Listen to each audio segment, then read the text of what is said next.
আর বলেন তো হযরত আলী কি তুইয়া মুইয়া আলেম না বড় আলেম? কত বড় কন্ত। আল্লাহ রাসূল যখন মদিনার প্রেসিডেন্ট ছিলেন তখন হযরত আলী ছিল শিক্ষামন্ত্রী। আবু বকর রাদিয়াল্লাহু যখন মদিনার খলিফা ছিলেন তখনও হযরত আলী হচ্ছে শিক্ষামন্ত্রী। উমর ফারুক যখন মদিনার খলিফা ছিলেন তখনও হযরত আলী হচ্ছে শিক্ষামন্ত্রী। সুবহানাল্লাহ কোন। হযরত ওসমান যখন মদিনার খলিফা তখনও আলী হচ্ছেন শিক্ষামন্ত্রী। কারণ রাসূল বলেছে আনা মাদিনাতুল ইলমে ও আলীও বাবুহা, আমি হচ্ছে ইলমের শহর আর আলী হচ্ছে তার দরওয়াজা। ধরে কোন সুবহানাল্লাহ। ওই যে দেখেন কয়টা একসাথে উঠলো, ওরা কি যেন অকাম করবি দেখেন।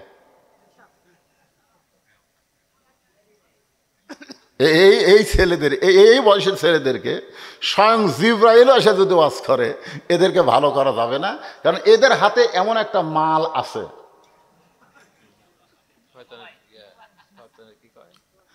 এমন একটা মাল এদের হাতে এসে গেছে যে স্বয়ং জিবরাইল যদি ওয়াজ করে এদেরকে ভালো করা যাবে না। ভালো কেমনে করবেন? আমার কাছে দোয়া করেন হুজুর, বাচ্চা খালি কান্দে, দোয়া করে দিলাম, কান্দন আরো বাড়িছে। কিছুদিন পর কয় হুজুর দোয়া দেওয়া হলো না, পানি ফোড়া দেন।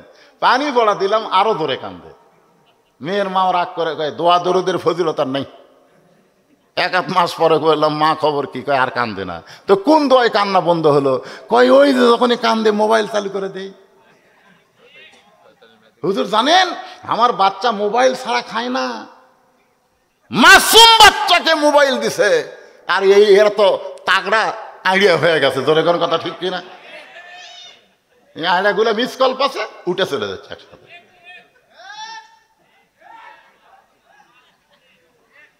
এটা কি আমি ঢাকা তো ওয়াজ করবো কি করে? এটা আমার এলাকায় ওয়াজ করতেছি। আপনি কি মনে করছেন নামাজের উপরে কথা চলতেছে আর নামাজের ওয়াজ যাক ভালো লাগে না, এই বেটা 14 গোষ্ঠী মুসলমান হওয়ার পারবে না। ধরে কোন কথা ঠিক কিনা? নামাজ ভালো লাগে না, তোমাকে ভালো লাগে কি?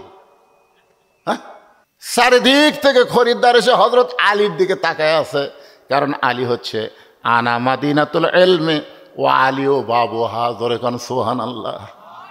আল্লাহ রাসূল বলেছেন আমার পরে এই দুনিয়াতে সবচাইতে বড় আলেম হলেন হযরত আলী। নবীর মেয়ে ফাতেমা দুপুর বেলায় হযরত আলীর কাছে সে কাঁদতেছে। আলী বলতেছে ফাতেমা কান্দো কেন? বলে কান্দার কারণ হলো আমার হাসান হোসাইন ক্ষুধার জ্বালায় সব সময় আমার কাছে খাবার চাই। আপনি হলেন বাবা, বাবার কাছে সন্তান কিন্তু সাহস কম পায়, বরং তারা মায়ের কাছে সাহস বেশি পায়। জোরে কোন ঠিক কি না? এখন না খাইয়া সন্তান দুইটা ঘুমায় গেছে, চেতন পাইলেই তো আমার কাছে খাবার চাবে, আমি এখন কি করব? আলী বলে ফাতেমা আমার পকেটে কোনো টাকা নাই যে তুমি বাজার থেকে আমার কিছু আনতে বলবে, সে আনার মতন কোনো পয়সা করি নাই। ফাতেমা বলতেছে তাহলে একটু ধৈর্য ধরেন। হযরত আলী একটু ধৈর্য ধরার পরে ফাতেমা একটা ওড়না নিয়ে এসে হযরত আলীর হাতে দিলেন, দিয়ে বললেন স্বামী গো, আমার এই ওড়নাটা বিক্রি করে যেই টাকা হবে সেই টাকা দিয়ে আপনি হাসান হোসেনের খাবার নিয়ে আসবেন।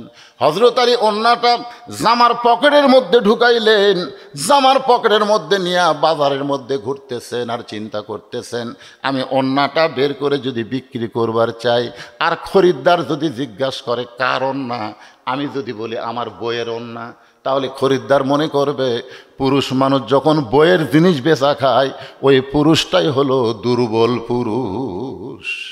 আপনারা বলেন তো বইয়ের জিনিস বেচা খাওয়া লক্ষণ ভালো না খারাপ?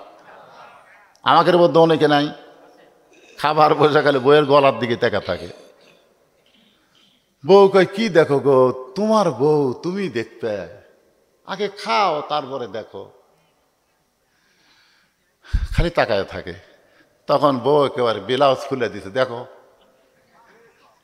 দেখো।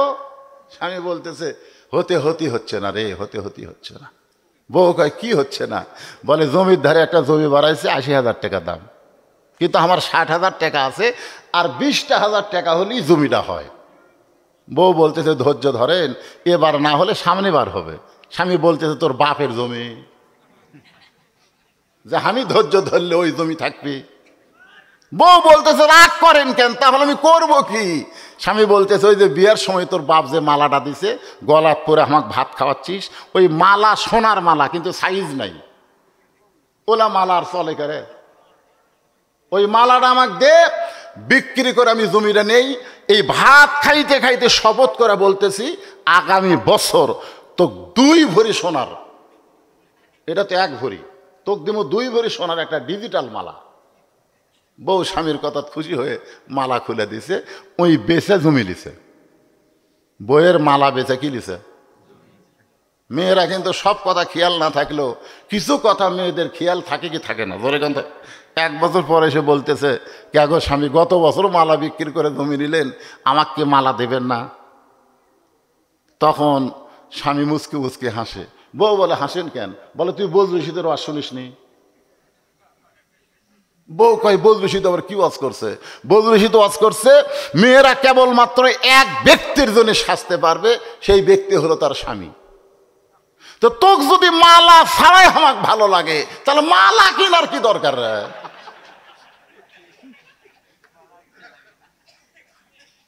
বউ কয় বাট পারি। এরকম কিন্তু স্বামী আছে না নাই? ধরে কেন আছে না নাই? বইয়ের জিনিস বেচা খায়। হযরত আলী চিন্তায় পড়ে গেল, এই ওড়নাটা বিক্রি করতে গেলে যদি খরিদ্দার জিজ্ঞাসা করে আলী ভাই ওড়না তো পুরুষ মানুষ পরে না, ওড়না পরে হলো মেয়ে মানুষ, এই ওড়নাটা কার? আর আমি যদি বলি ফাতেমার, তাহলে সঙ্গে সঙ্গে খরিদ্দার মনে মনে চিন্তা করবে আলী যখন বইয়ের ওড়না বেচা খায়, আলী হলো দুর্বল পুরুষ। হযরত আলী পকেটের মধ্যে ওড়না নিয়ে ঘুরতেছে, কিন্তু বের করার সাহস পাচ্ছে না। এমন সময় এক খরিদ্দার এসে সালাম দিয়ে বলে আলী ভাই আমার মনে হয় আপনি কিছু বিক্রি করবেন। আলী চমকে গেল, পকেটের মধ্যে আছে ওড়না, দুনিয়ার কেউ জানে না, জানে কে? কিন্তু খরিদ্দার বলতেছে আমার মনে হয় আপনি কিছু বিক্রি করবেন। সঙ্গে সঙ্গে হযরত আলী পকেট থেকে ওড়না বের করলেন, খরিদ্দার একটা ব্যাগ এরকম তার সামনে ধরলো। আলী ওড়না দিলেন, ওই খরিদ্দার একটা বার ওড়নার দিকে তাকালো না, একটা বার ওড়নার দিকে তাকাই নাই, বরং ওই ব্যাগের মুখটা ধরে হযরত আলীর হাতে 6টা দিরহাম দিয়ে ওই খরিদ্দার যখন চলে যায়, হযরত আলী 6টা দিরহাম নিয়ে এক দৌড়ে খাদ্যের দোকানে দোকানদারকে বলতেছে ভাই আমার হাসান হোসাইন না খায়া কানতে কানতে ঘুমায় গেছে, ঘুম থেকে উঠলি খাবার চাবে, এই 6টা দিরহামের যা খাবার হয় সে খাবারটা আমাকে টোপলা করে দাও।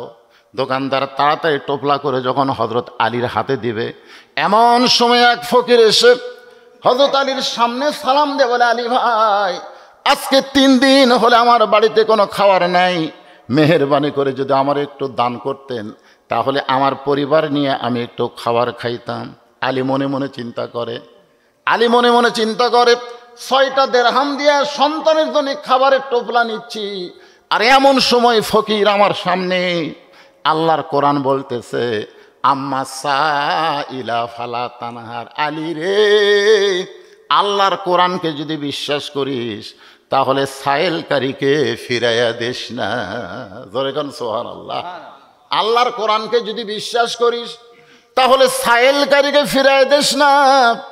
আল্লাহ কোরআনে বলেছেন ইন্নামা আমওয়ালুকুম ওয়া আওলাদুকুম ফিতনা, নিশ্চয় তোমাদের সম্পদ আর সন্তান তোমাদের বিপদের কারণ। তুমি সন্তানের মোহে পড়ে সম্পদ করতেছ, কিন্তু তুমি যখন মরে যাবে তোমার সন্তানগুলো সম্পদ রাখবে না, ওটা বেচা বেচা গাঁজা খাবে। জোরে কোন কথা ঠিক কি না? এই জন্য আল্লাহ কোরআনে বলেছে সম্পদ আর সন্তান হলো বিপদের কারণ। হযরত আলী আল্লাহর কোরআনকে বিশ্বাস করে 6টা দিরহাম থেকে একটা দিরহাম ফকিরকে দিবার চায়, আর 5টা দিরহাম দিয়া খাবার কিনে নিয়ে যাবে। এই মনে করে সাইলকারীর হাতে যখন একটা দিরহাম দিচ্ছে, এমন সময় আল্লাহর কোরআন বলতেছে ওমা তুনফিকু মিন শাইইন ফি সাবিলিল্লাহি ওয়াফা ইলাইকুম ওয়া আনতুম লা তুজলামুন। আলী রে, তুই ফকিরকে একটা দিরহাম দান করলে আল্লাহ তোকে 10টা দিরহাম দান করবে। তুই যদি 2টা দিরহাম দেস আল্লাহ তোকে 20টা দিবে। তুই যদি 6টা দিরহাম দেস রে আলী, আল্লাহ তোকে দুনিয়াতেই 60 দিরহাম দিয়া দিবে। আপনারা বলেন তো হযরত আলীর কাছে আল্লাহর কোরআন বড় না সন্তান বড়? জোরে কওয়া লাগবে। আল্লাহর কোরআনকে বিশ্বাস করে ফকিরকে 6টা দিরহাম দিল।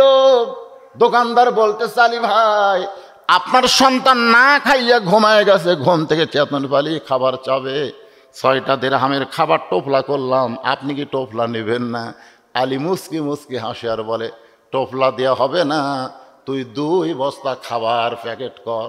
সুবহানাল্লাহ কোন। হযরত আলী ইমানের দাবিতে বলতেছে 2 বস্তা খাবার প্যাকেট কর, কারণ 1 দিলে আল্লাহ কত দিবে? জোরে করে, এটা আমার কথা না কোরআনের কথা। হযরত আলী বাজারের মধ্যে ঘুরতেছে, এমন সময় এক ব্যক্তি উট নিয়ে রাস্তা দিয়ে আসতেছে। আলীরে সালাম দিয়ে বলে, আলী ভাই অযথা বাজারে ঘোরা কোনো লাভ নাই, বাজার হলো দুনিয়ার সবচাইতে খারাপ জায়গা, অযথা বাজারে ঘুরে কোনো লাভ আছে? আপনারা অযথা 5 মিনিট বাজারে ঘোরেন না? আসরের নামাজ পড়বার ঢুকে দেখে 4 মিনিট পরে জামাত হবে। 4 মিনিট, কয় মিনিট? এই 4 মিনিটের মধ্যে 6 বার ঘড়ি দেখে।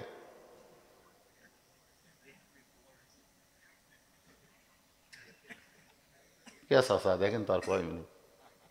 বা আরো 2 মিনিট। আজ ঘড়ি লড়তেছে না রে, আজ ঘড়ি লড়তেছে। 4 মিনিটের মধ্যে 6 বার ঘড়ি দেখেও আফসোস করে কয় আজ ঘড়ি লড়তেছে না।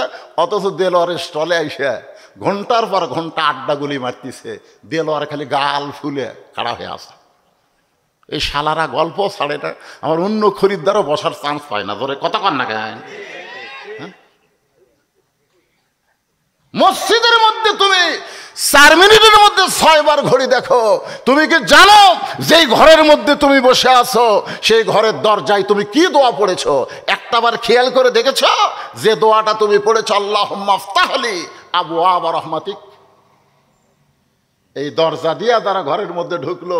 যতক্ষণ ঘরের মধ্যে থাকবে নামাজ পর্যন্ত, নামাজের পরে থাকা যাবে না, নামাজ পর্যন্ত যতক্ষণ থাকবে ততক্ষণ অবারিত রহমত আল্লাহ তার উপর বর্ষণ করবে। জোরে কোন সুবহানাল্লাহ।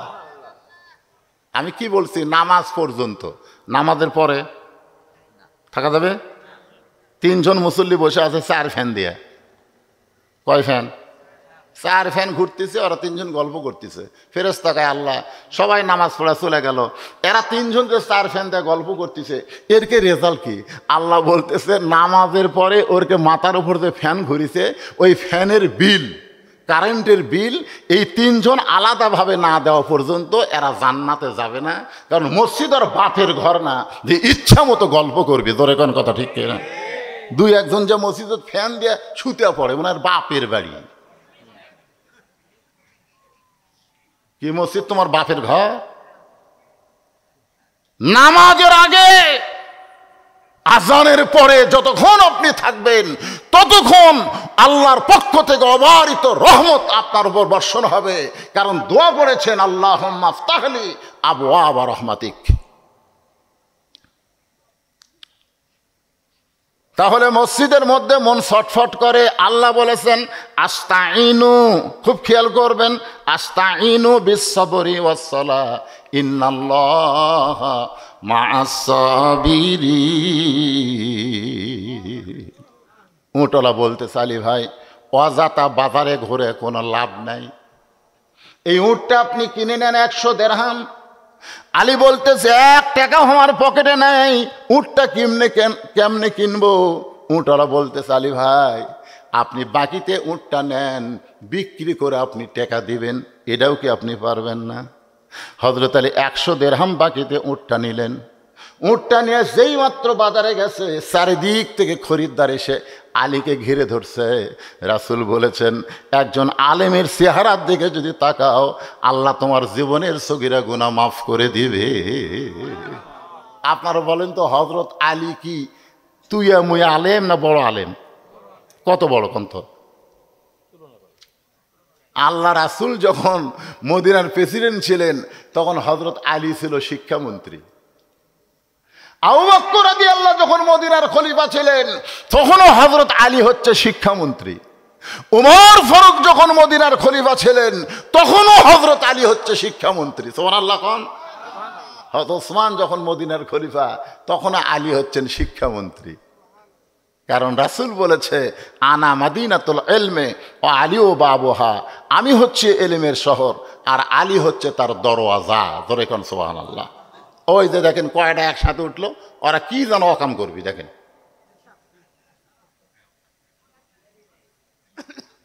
এই ছেলেদের এই বয়সের ছেলেদেরকে স্বয়ং জিবরাইল এসে যদি ওয়াজ করে, এদেরকে ভালো করা যাবে না। কারণ এদের হাতে এমন একটা মাল আছে,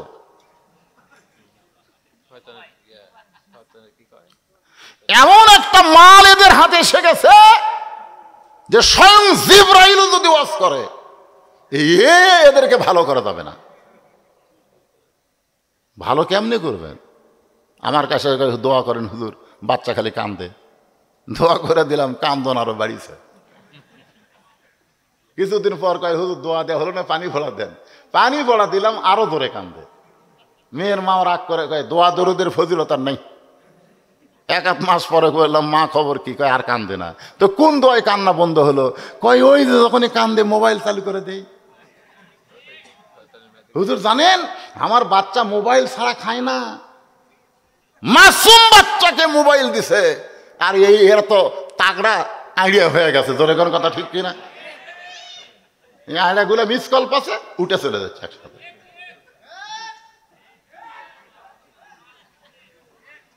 এটা কি আমি ঢাকা তো ওয়াজ করবো কি করে? এটা আমার এলাকায় ওয়াজ করতেছি। আপনি কি মনে করছেন নামাজের উপরে কথা চলতেছে আর নামাজের ওয়াজ ভালো লাগে না? এই বেটা 14 গোষ্ঠী মুসলমান হওয়ার পারবে না। জোরে কোন কথা ঠিক কিনা? নামাজ ভালো লাগে না, তোমাকে ভালো লাগে কি? হ্যাঁ, চারিদিক থেকে খরিদ্দার এসে হযরত আলীর দিকে তাকায় আছে। কারণ আলী হচ্ছে আনা মাদিনাতুল ইলমে ও আলী ও বাবুহা। জোরে কোন সুবহানাল্লাহ। আল্লাহ রাসূল বলেছেন আমার পরে এই দুনিয়াতে সবচাইতে বড় আলেম হলেন হযরত আলী। আপনারা যে মোহাম্মদ রাসূলুল্লাহ বললেন না, আপনি যদি আল্লাহ আল্লাহ আল্লাহ আল্লাহ বলেন, আল্লাহ আপনাকে নেকি দিবে। কিন্তু আপনি সারা জীবন যদি মোহাম্মদ মোহাম্মদ মোহাম্মদ বলেন, একটা নেকিও পাবেন না। কি জন্যে? কারণ জিকির হচ্ছে আল্লাহর ইবাদত। জিকির কার ইবাদত? এটা খুব খেয়াল করবেন। আর এই যে মোহাম্মদ রাসূলুল্লাহ বলার পরে সাল্লাল্লাহু আলাইহি সাল্লাম বললেন, এটা কিন্তু মহব্বত। এটা কি? আপনারা বলেন তো, ইবাদতের দাম বেশি না মহব্বতের দাম বেশি? কার দাম বেশি? দুই দল হয়ে গেছে। আমার চাচা বলতেছে ইবাদতের দাম বেশি, অথচ আল্লাহ রাসূল বলেছেন আমার সমস্ত উম্মতেরা মিলে যত ইবাদত করবে সেই ইবাদতের নেকি যদি এক পাল্লায় দেওয়া হয়, আর আবু বকরের এক রাতের মহব্বত যদি অন্য পাল্লায় দেওয়া হয়, সমস্ত ইবাদতের নেকির চাইতে মহব্বতের নেকির ওজন বেশি হবে। কি বুঝলেন? হযরত আবু বকর রাদিয়াল্লাহু কি এক রাত নামাজ পড়ছে? এক রাত কি জিকির করছে? আল্লাহ রাসূল গারে সুরের মধ্যে দুর্বল হয়ে যখন ঘুমায় গেছে, আবু বকর রাদিয়াল্লাহু তার উরাটটাকে বালিশ বানায় দিছে। রাসূল ঘুম পাড়তেছে, হঠাৎ রাতের চাঁদে আবু বকর রাদিয়াল্লাহু তাকায় দেখে রাসূলের কপাল ঘেমে মুখ তার দানার মতন ঘাম বের হচ্ছে। আবু বকর রাদিয়াল্লাহুর বড় লোভ হলো, ওই ঘামটা আস্তে করে হাত দিয়ে নিয়ে নিজের চেহারার মধ্যে মালিশ করছে। সঙ্গে সঙ্গে গারে সুর আলোকিত হয়ে গেছে। বলেন সুবহানাল্লাহ। ওই আলোতে দেখতে পায় একটা ছিদ্র। আবু বকর রাদিয়াল্লাহুর মনের মধ্যে চিন্তা হয়, ছিদ্র দিয়ে যদি কিছু বের হয়ে রাসূলকে কামড়ায়। আপনারা বলেন তো, গর্তের মধ্যে কি রাসূল একলা ছিল না আবু বকর ছিল? দুইজনই ছিল।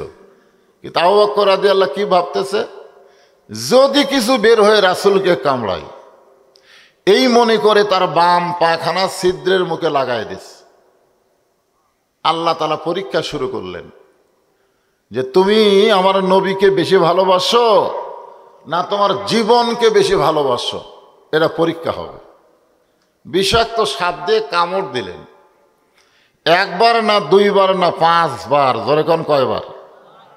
আবু বকর রাদিয়াল্লাহু কি পা টান দিছে? প্রত্যেকবারই বলেছে যতই কামড় মার আমি মরে যাব, কিন্তু আমি পা টান দিয়া রাসূলকে কামড়ানোর সুযোগ দেব না। হঠাৎ এক ফোঁটা চোখের পানি অসতর্ক মুহূর্তে রাসূলের গালে পড়ছে। সঙ্গে সঙ্গে নবী ঘুম থেকে চেতন পেয়ে বলে, আবু বকর কান্দো কেন? বিবি বাচ্চার কথা, বাড়ির কথা মনে করে কাঁদতেছ? আবু বকর বলে, ইয়া রাসূলুল্লাহ, আমার এই বুকটা চিরে যদি আপনাকে দেখাবার পারতাম, আমার কলিজার মধ্যে আল্লাহ রাসূল ছাড়া আর কারো জায়গাই নেই। আল্লাহর নবী বললেন, তাহলে কেন কাঁদতেছ? আবু বকর বলে, ইয়া রাসূলুল্লাহ, কি যেন বারবার আমার পায়ে কামড় দেয়। রাসূল বললেন, বিষের যন্ত্রণায় কাঁপতেছ, পানি পড়ছে আমার গালে, তুমি আমারে ঘুম থেকে ডাক দিলেও পারতে। আবু বকর বলে, রাসূলুল্লাহ, ওই আল্লাহর শপথ করে বলতেছি, আমার জীবনের চাইতে আপনার ঘুমের দাম বেশি।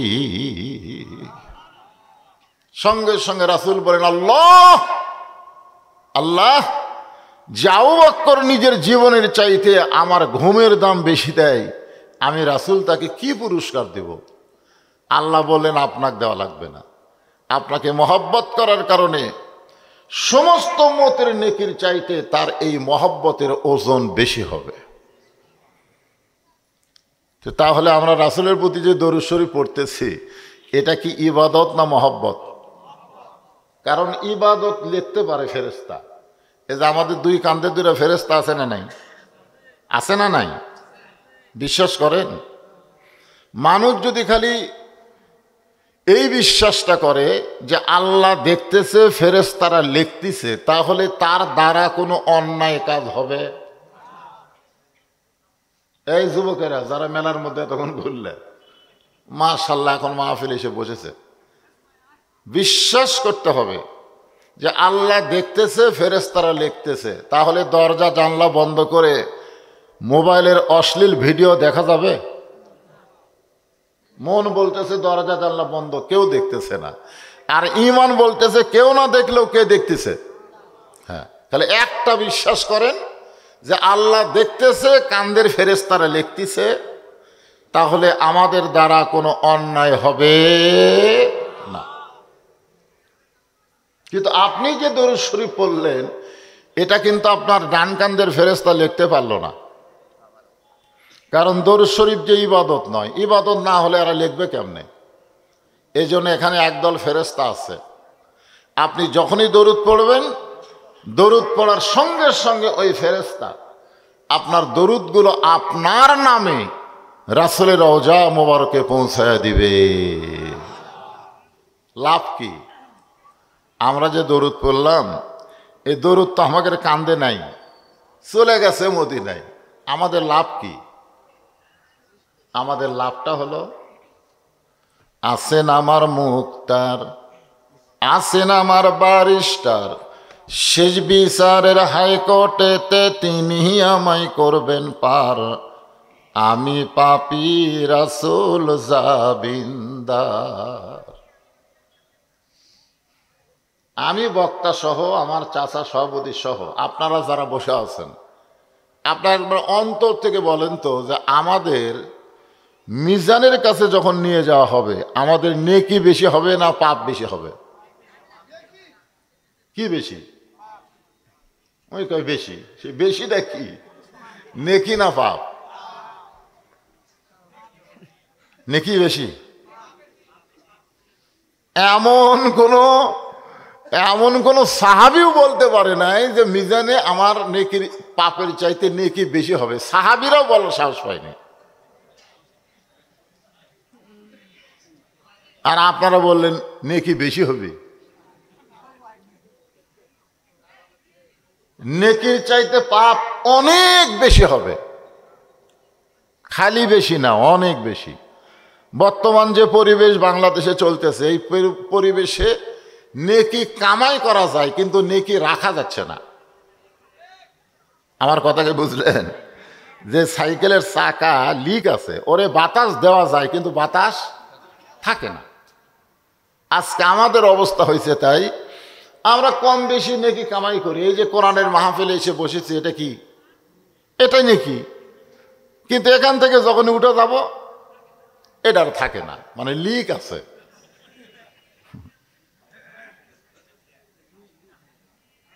তো এখন দেখা যাবে আমাদের সকলের নেকির চাইতে পাপ বেশি। নেকির চাইতে পাপ বেশি হলে আল্লাহ তাআলা আমাদেরকে জাহান্নামী ঘোষণা করবেন। আমি তার মধ্যে বাদ নাই। আমাদের সবাইকে আল্লাহ কি ঘোষণা করবেন? জাহান্নামী। জাহান্নামে যাও। আমরা কেউ জাহান্নামে যাবার চাবো না। জাহান্নামে কেউ যাবার চাবে? জেলে কেউ যাবার চায়? কথা কন, জেলে কেউ যাবার চায়? আমি গাড়ি নিয়ে যখন আসি অনেক সময় দেখি বাঁশ আড়ার নিচে ওই জয়পুরহাটের এলাকায় আলুর বাগুড়ের ভিতরে সব কম্বল বিছায় শুয়ে আছে। আমি একদিন গাড়ি থামাই বললাম, কে রে ভাই, বাড়ি ঘর সাইডে এখানে শুয়ে আছো কেন? কই পুলিশ ধরবি। জোরে কোন, কে ধরবি? পুলিশ ধরবি। পুলিশ ধরার ভয়ে 3 তলা 4 তলা বাড়ি ঘর সাইডে মানুষ লুকে আছে। আপনারা বলেন তো, পুলিশ ধরার গুরুত্ব বেশি না আজরাইল ধরার গুরুত্ব বেশি?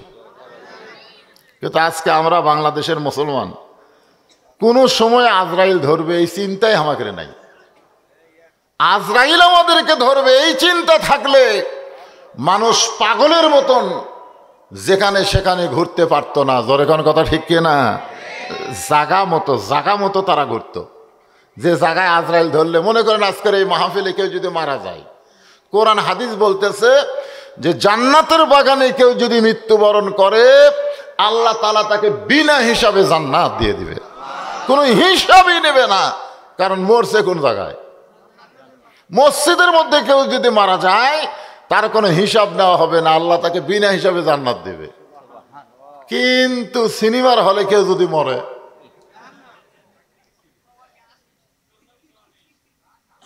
এই মেলার মধ্যে যারা ঘুরতেছে, মনে করেন মেলার মধ্যে ঘুরতে ঘুরতে মরে গেল, ওর খবর কি?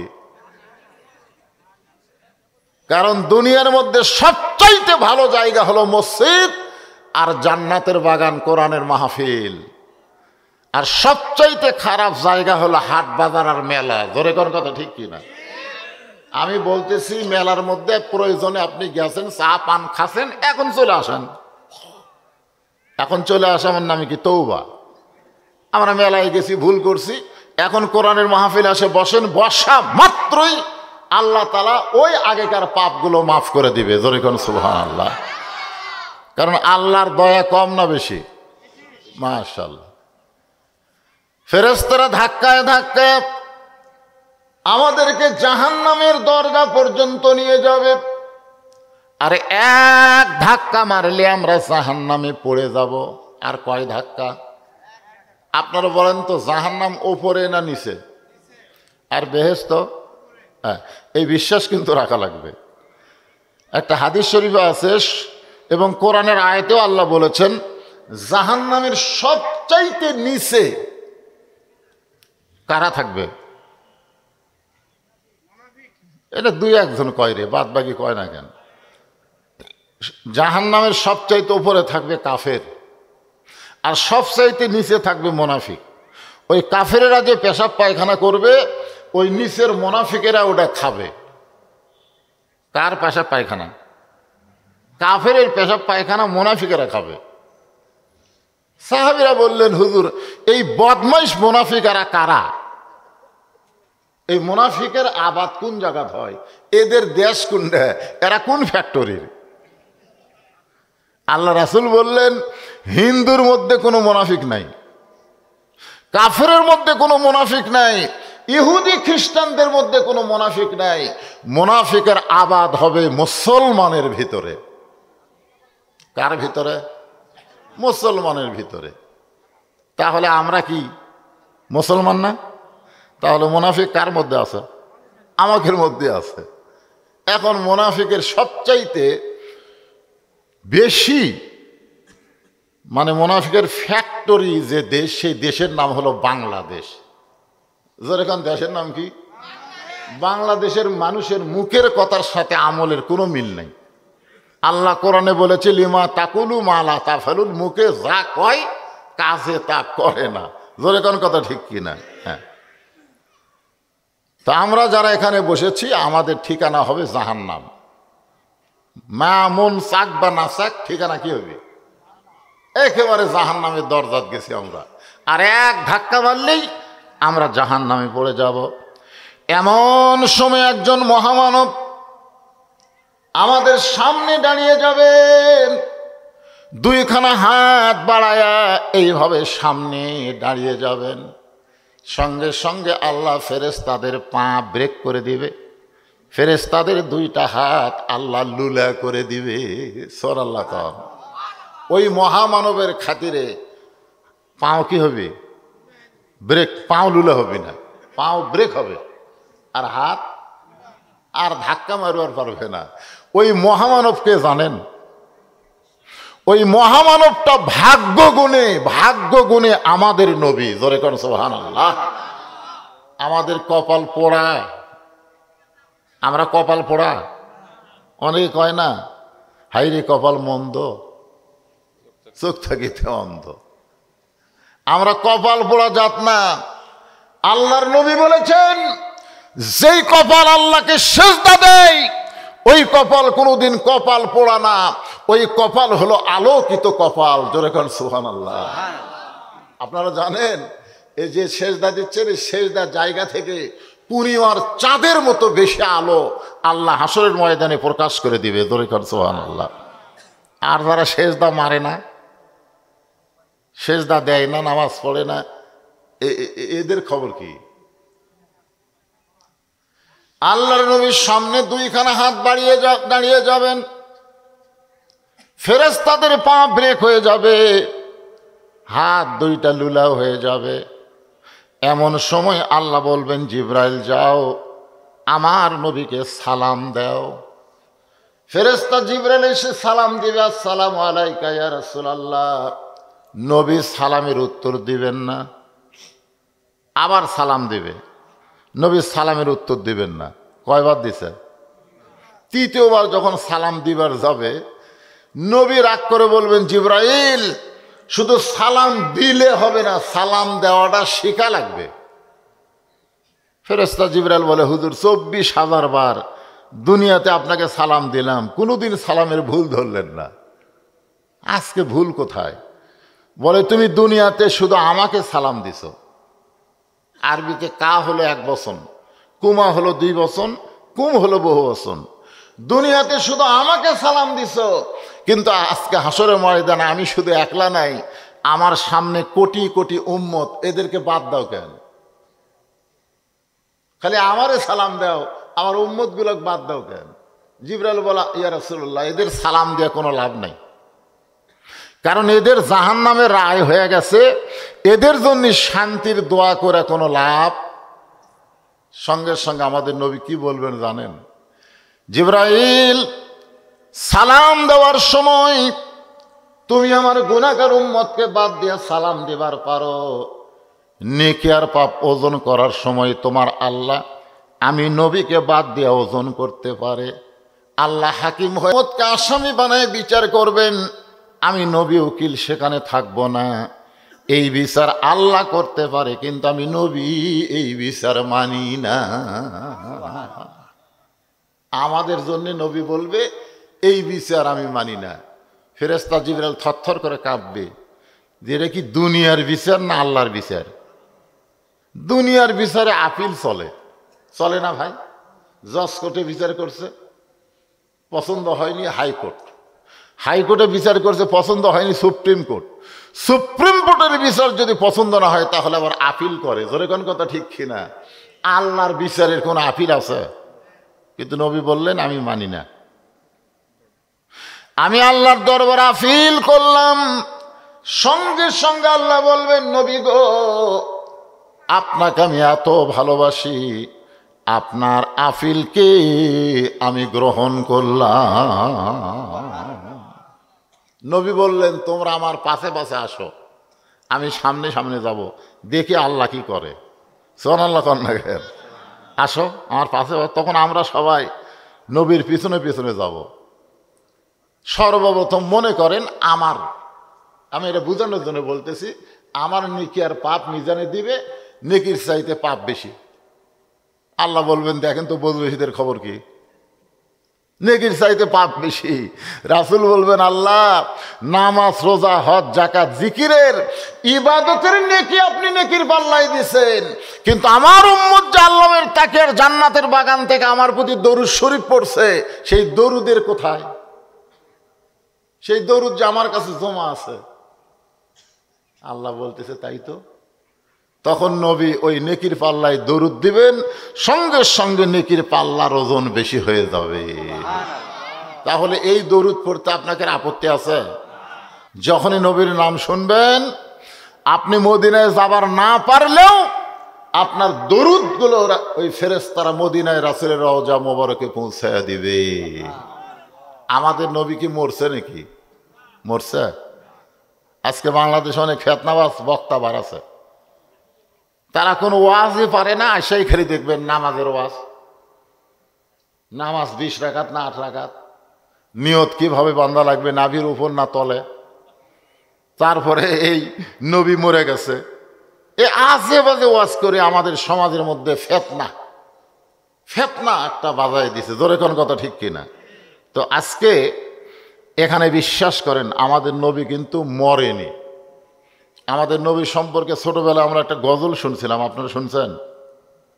ইসলামের আলো জ্বলায়া দিয়া নবী ঘুমায়া আসেন সোনার মদিনায়। ময়রা আছে না ঘুমা আছে? কেউ যদি আপনাকে সামনে গজল কয়, ইসলামের পতাকা উড়ায়া দিয়া নবী ময়রা আসেন সোনার মদিনায়, মাশাআল্লাহ, ময়রা আছে, এইটা শোনার পরে যে বেটা মাশাআল্লাহ কইল, পুনরায় কলেমা না পড়লে। এই যে মমতাজ একটা গান গাইছে, মনে যদি পচন ধরে গন্ধ কিরে পাওয়া যায়, চোখে তারে যায় না দেখা, মলম দিবা কোন জায়গায়। আলা ইন্না জাসাদিন ফি মুজগাতান ইজা সালুহা সালুহাল জাসাদু কুল্লুহু ওয়া ইজা ফাসাদাল ফাসাদাল জাসাদু কুল্লুহু আলা ওয়াহিয়াল কলব। প্রত্যেকটা মানুষের দেহে এক টুকরা গোস্ত আছে, সে গোস্তর নামই হলো মন। জোরে কোন সুবহানাল্লাহ। মন ভালো যার, সব ভালো তার, আর মন খারাপ যার, সব খারাপ তার। মনই নাই এ কথা কোয়া যাবে না তো। আল্লাহ কোরআনের বহু জায়গায় বলেছেন, খাতামাল্লাহু আলা কুলুবিহিম, বলেনি? কুলুব মানে কি? কুলুব মানেই তো মন। তো যাই হোক, এখানে অসংখ্য ফেরেশতা আছে, বুঝলেন না? আপনারা কম হলেও ফেরেশতা কি কম? অসংখ্য ফেরেশতা আছে। আপনি হঠাৎ আজগুবি কোনো কথা বলা যাবে না, মন চাইলে একটা কথা আপনি বলতে পারবেন না। এটা রহস্য করার জায়গা না, এটা হলো জান্নাতের বাগান। জোরে কোন ঠিক? আমি আপনাদের সামনে যে আলোচনা করব, সূরা বাকারা থেকে একটা আয়াত, এই আয়াতটা নিয়ে আজকে আমি আপনাদের সামনে আলোচনা করব। আলোচনার আগ দিয়ে আমার সামনে যারা বসে আছেন, আমি আমার অন্তরের অন্তঃস্থল থেকে আপনাদের সবাইকে শুভেচ্ছা জ্ঞাপন করছি। সম্মানিতা মা বোনেরা আছে তো? মা বোনেরা নাই? মা বোনেরা যারা পর্দার অন্তরালে বসে বসে শুনতেছেন, আমি তাদেরকেও শ্রদ্ধা জ্ঞাপন করে এই মুহূর্তে জানতে চাচ্ছি আপনারা সকলে আর একবার কেমন আছেন? আলহামদুলিল্লাহ রব্বিল আলামিন। জি, আমার খবর অবশ্য আপনারা শুনছেন। আজকে আমি গতকাল থেকে এ পর্যন্ত প্রায় 500 জন লোক কমপক্ষে হবে, এখন মোবাইল বন্ধ রাখছি, খোলা রাখলেই বলে, ভাইজান হুজুর কি জীবিত আছে? আমি যে হুজুর ধরছি ও কথাই নাই। সালাম দিয়ে বলে, ভাই হুজুরের জানাজা কখন হবে? মানে আমি বেঁচে থেকেই মরে গেছি। গতকাল পরশু আমার একটা অ্যাক্সিডেন্ট হয়েছে, আপনারা জানেন, ফেসবুকে মিডিয়ার মাধ্যমে শুনেছেন যে আমার গাড়ি চূর্ণ বিচূর্ণ হয়ে গেছে। মানে একেবারে ট্রাকের সাথে বাসের সাথে দুটো একসাথে মারছে। আগে ট্রাক, তারপরে বাস, মারার পরে গাড়ি তো শেষ। আমি যার মধ্যে জীবিত আছি, এটা আপনাদের দোয়া এবং আল্লাহ রহমত। আল্লাহ হয়তো আর কিছুদিন আমাকে দুনিয়াতে রাখবে, এই কারণেই আমি জীবিত আছি। তবে আমার কয়েকটা জায়গায় একটু মানে ঘুমের মধ্যে ছিলাম, ওই বাজার কারণে উষ্টা খেয়ে পড়ে যাওয়ার কারণে আমার এই হাতটা উপরে আর তুলতে পারতেছে না। এখানে কিছু ব্যথা আছে, বুকে কিছু ব্যথা আছে, আর মাথায় এই অসুস্থ। আমি তো দাওয়াত যখন নিছিলাম তখন তো আর অসুস্থ ছিলাম না, এখন আমি অসুস্থ অবস্থায় আপনাদের এখানে এসেছি। আপনারা একটু দোয়া করবেন, আল্লাহ যেন পুরোপুরি সুস্থতা দান করে। জোরে কোন আমিন। আমি কি মারা গেছি? আপনারা সকলে বলেন, আমি কি মারা গেছি? এটা মিডিয়ার মধ্যে এরা প্রচার করে দিবে যে হুজুর এখনো মরেনি, হুজুর ওয়াজ করতেছে। কারণ এটা না করলে আর একবার আমি মরছিলাম কয়েক বছর আগে, যাই তাই কয় মারা গেছে, ঠিক না? আমি তখন বগুড়ায় থাকতাম। আমার আব্বা আমারে মোবাইল করে কইলো, বাবা লোকজন আইসে তোকে মাটি দেওয়ার জন্যই, তুই কোথায়? কইলাম তো আমি বগুড়াতে আছি। তোকে ওই পাবনা থেকে কিছু লোক আসছে মাটি দেওয়ার জন্য। তো কোন জায়গার তোর মাটি হবে? আমি বাবারে কইলাম, রহস্য করেন, তাড়াতাড়ি 5 ফিরায়। কয়েক বছর আগে এরকম আর একটা মরার খবর উঠছিল, যখন কথা ঠিক না। আমি এইরকম ভয় করতেছি, হয়তো একদিন আমি ঠিকই মরে যাব, কিন্তু জনগণ মনে করবি মরে নাই, ও যে বাগালোর মতন হবে, ঠিক কিনা বলেন? তো যাই হোক, আমি মরে গেলে আমার কর্মফলই আমাকে যে জায়গায় দেওয়া দরকার সেখানেই দিবে। জোরে কোন কথা ঠিক কিনা? জানাজা এটা একটা দোয়া, জানাজার একটা কি, এটা একটা দোয়া। তো যাই হোক, আমি মোটামুটি আলহামদুলিল্লাহ আপাতত আপনাদের চেহারার দিকে তাকায় আল্লাহ পাক আমাকে কিছু বলার জন্য সুস্থতা দান করুক। জোরে কোন আমিন। সবাই বলে আল্লাহুম্মা আমিন। এখন আসেন, যে আয়াতে কারিমা তেলাওয়াত করছি, মসজিদকে কেন্দ্র করেই মাহফিল। আমাদের বর্তমান প্রধানমন্ত্রী গোটা বাংলাদেশে 564টা মডেল মসজিদ নির্মাণ করছে। কতটা? 564টা মডেল মসজিদ। আপনারা মসজিদের কাছে গেলেই কলজা ঠান্ডা, ভিতরে উঠতে একটু বুড়া মানুষের কষ্ট হবে, কারণ মাটির থেকে অনেক উঁচু, তো কয়েক সিঁড়ি পাড়ি দিয়ে ওঠা লাগে। তা আমি কয়েকটা মসজিদে উঠছি, ওটা নামাজও পড়ছি। সমস্যা হলো এতগুলো মসজিদ আমাদের প্রধানমন্ত্রী বানিয়ে দিল, কিন্তু মুসল্লি সেই হারে নাই। তা আপনাদের এই যে প্রতাপপুর রাস্তার ধারে যে মসজিদ, এটা আগে কি দিয়েছিল আপনারা জানেন? মাটির একটা ছোট্ট ঘর ছিল, মনে আছে আপনাদের? তা সেখান থেকে আবার ভাঙ্গা টিন দিয়ে কিছুদিন এই সাইডে করলো। একেবারে আজমাইশি কারবার, যেখানে একটা জোরদার নাই, একটা ধনী লোক নাই, একটা টাকাওয়ালা লোক নাই, সেই মসজিদ ছাদ ঢালাই হয়ে গেল। সুবহানাল্লাহ বলেন। আমি তো আশ্চর্য হয়ে গেলাম, কে রে, এটা কিভাবে হলো? খালি দেখি যে রোববার আর বৃহস্পতিবার আর মাইকলে বসে, ঠিক কিনা বলেন? কে যেন একজন একটু চায় আর আপনারা দেন, আর দেওয়ার কারণে মাশাআল্লাহ মসজিদ ছাদ ঢালাই। তো ছাদ ঢালাই হলো, সামনে কি মাস আসতেছে? পৌষ মাঘ মাস আসতেছে না? ধরে কোন কথা ঠিক কিনা? এখন যদি দেওয়াল না হয়, জানলা না হয়, দরজা না হয়, তাহলে আল্লাহ এই এলাকার মানুষের উপরে একটু রাগ করবি। কি জন্য রাগ করবে? এই তোর কে বাড়ি ঘর হয় আর আমার ঘর হয় না? রাগ করবি কি করবি না? ধরে কোন করবি না? এ রাগ করার কারণে দেখবেন অনেকের অসুখ হবে, অনেকের ক্যান্সার হবে, অনেকের দেখবেন ছেলে হিরোইন খাবে, মেয়ে এক ভ্যানালার সাথে পুলে যাবি, এলে হবি। আমার টাকা আমার রাস্তাত খরচ করবি না, তোরকে টাকা খরচ হবি, তোরা শান্তি পাবি না। জোরে কোন কথা ঠিক কে না? আর আল্লাহর ঘর একটা তৈরি করছি আমি আপনাদের দোয়ায়, আমার মাদ্রাসায় একটা আল্লাহর ঘর আমি তৈরি করছি। বিশ্বাস করেন, ওই মাদ্রাসা এবং ওই মসজিদ তৈরি করতে আমি পৃথিবীর কারো কাছ থেকে একটা পয়সা দান সদকা লেইনি। কেন লেইনি? কেন আল্লাহ রাসূল বলেছেন, কেউ যদি আল্লাহর একটা ঘর তৈরি করে দেয়, আল্লাহ তাকে খুশি হয়ে জান্নাতে একটা ঘর বানায় দেয়। সাহাবীরা বললেন, ইয়া রাসূলুল্লাহ, আমি যদি আল্লাহর ঘর একাই তৈরি করতে না পারি তাহলে কি আল্লাহ আমাকে জান্নাতে ঘর দেবে? আল্লাহ রাসূল বললেন, তুমি একা তৈরি করতে না পারলে কি হবে, 10 মিলে যখন করতেছে তখন তুমি সেখানে অংশগ্রহণ করবে।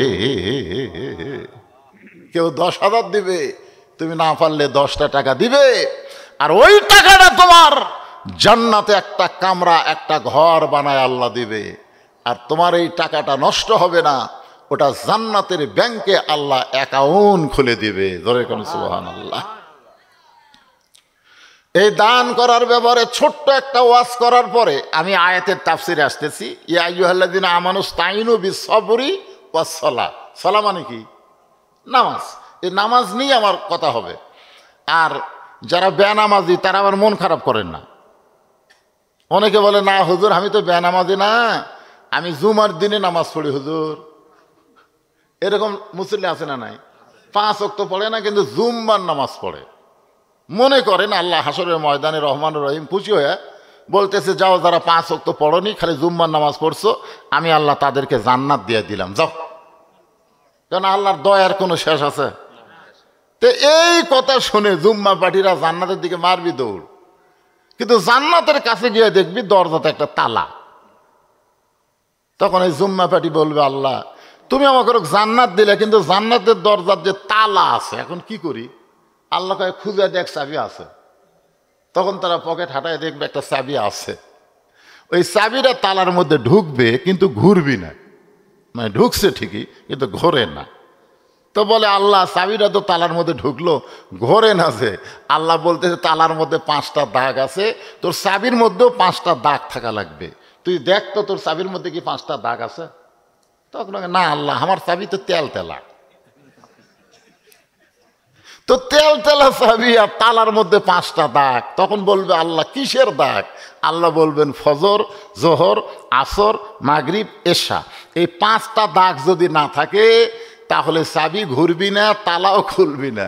তাই যারা 5 ওয়াক্ত বাদ দেখালে জুম্মা মারতিছে, এরা জান্নাত দেখবার পারবি কিন্তু ঢুকবার পারবি না।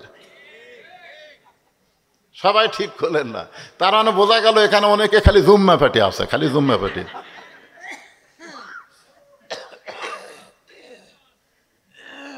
এই আমি যে আয়াতে কারিমা তেলাওয়াত করছি, এখানে জুম্মার নামাজের ওয়াজ হবে না, এখানে 5 ওয়াক্ত নামাজের ওয়াজ হবে। শুনবেন না? 5 ওয়াক্ত নামাজ, যে নামাজ সম্পর্কে আল্লাহ বললেন, যারা আমাকে বিশ্বাস স্থাপন করেছ, অবিশ্বাসীদের কোনো নামাজ নাই, অবিশ্বাসীরা নামাজ পড়ে কোনো লাভও নেই। অবিশ্বাসী বোঝেন? এখন আসরের নামাজ পড়ছে, পড়ে জমির ধান দেখবার গেছে, যায় দেখে ওপর জমির পানি, নিচে আর জমির পানি নেই। তখন চারিদিকে তাকাছে, আগে চারিদিকে তাকাছে, কেউ নেই। আস্তে করে বসে ওই জমির আল কাটা দিছে, ওই পানি দিয়ে হাত ধোছে, ধুইয়া উপর দিকে মাথা তুলে চারিদিকে তাকায় বলতেছে, আলহামদুলিল্লাহ কেউ দেখেনি। আপনার বলেন, তুমি কি বিশ্বাসী না অবিশ্বাসী? এদের জন্য আল্লাহ একটা সূরাই নাজিল করছে, নাম হলো সূরায়ে মাউন। জোরে কর, নাম কি? সূরায়ে মাউন। আর মমতাজ একটা গান গাছে। কে গাছে? মমতাজ কিন্তু আবার এমপি হচ্ছে রে, আবার এমপি হচ্ছে। কি গান গাছে জানেন? আল্লাহ কয়, নামাজের জোরে ফায়েশা কাজ যাবে দূরে, পাক কোরআনে রয়া আছে ঘোষণা, এখন আকাম কুকাম নামাজ রোজা একসাথে বান্দিয়া বোঝা, জাহান্নামে দিয়া রওয়ানা, আজও কেন আল্লাহর নামাজ ধরতে পারলা না? কেউ যদি আল্লাহর নামাজ ধরে, আল্লাহ বলেছেন, ইন্নাস সালাতা তানহানিল ফাহশাই ওয়াল মুনকার, একমাত্র নামাজই পারে মানুষকে যাবতীয় খারাপি থেকে বাঁচায়া দিতে। আপনারা দেখবেন 5 ওয়াক্ত নামাজি কোনো ছেলে, এই কথাটা খেয়াল করবেন, যে ছেলেটা 5 ওয়াক্ত নামাজ পড়ে, সেই ছেলেটা রাত 3টা পর্যন্ত জেগে আর্জেন্টিনার খেলা দেখবে না। জোরে কোন কথা ঠিক কিনা? কারণ ওর চিন্তা হলো ফজরের নামাজ জামাতে পড়া লাগবে। ভাই খেলা দেখার টাইম আমার নাই। জোরে কোন কথা ঠিক কিনা?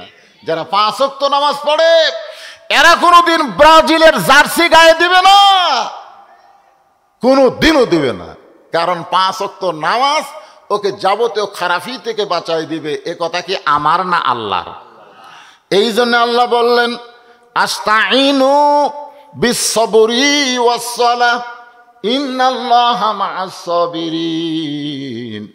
কারণ মসজিদ বানানো হবে কিসের জন্যে? নামাজের জন্যে। জোরে কোন কিসের জন্যে?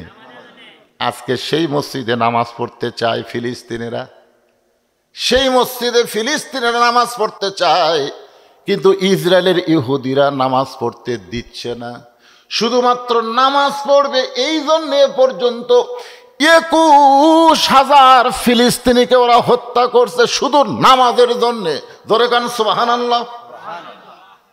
কারণ সাহাবের একবার নবীকে প্রশ্ন করছিল, ইয়া রাসূলুল্লাহ, মক্কার কাবা আর ফিলিস্তিনের বাইতুল মুকাদ্দাস এই 2 মসজিদের মধ্যে দাম বেশি কার?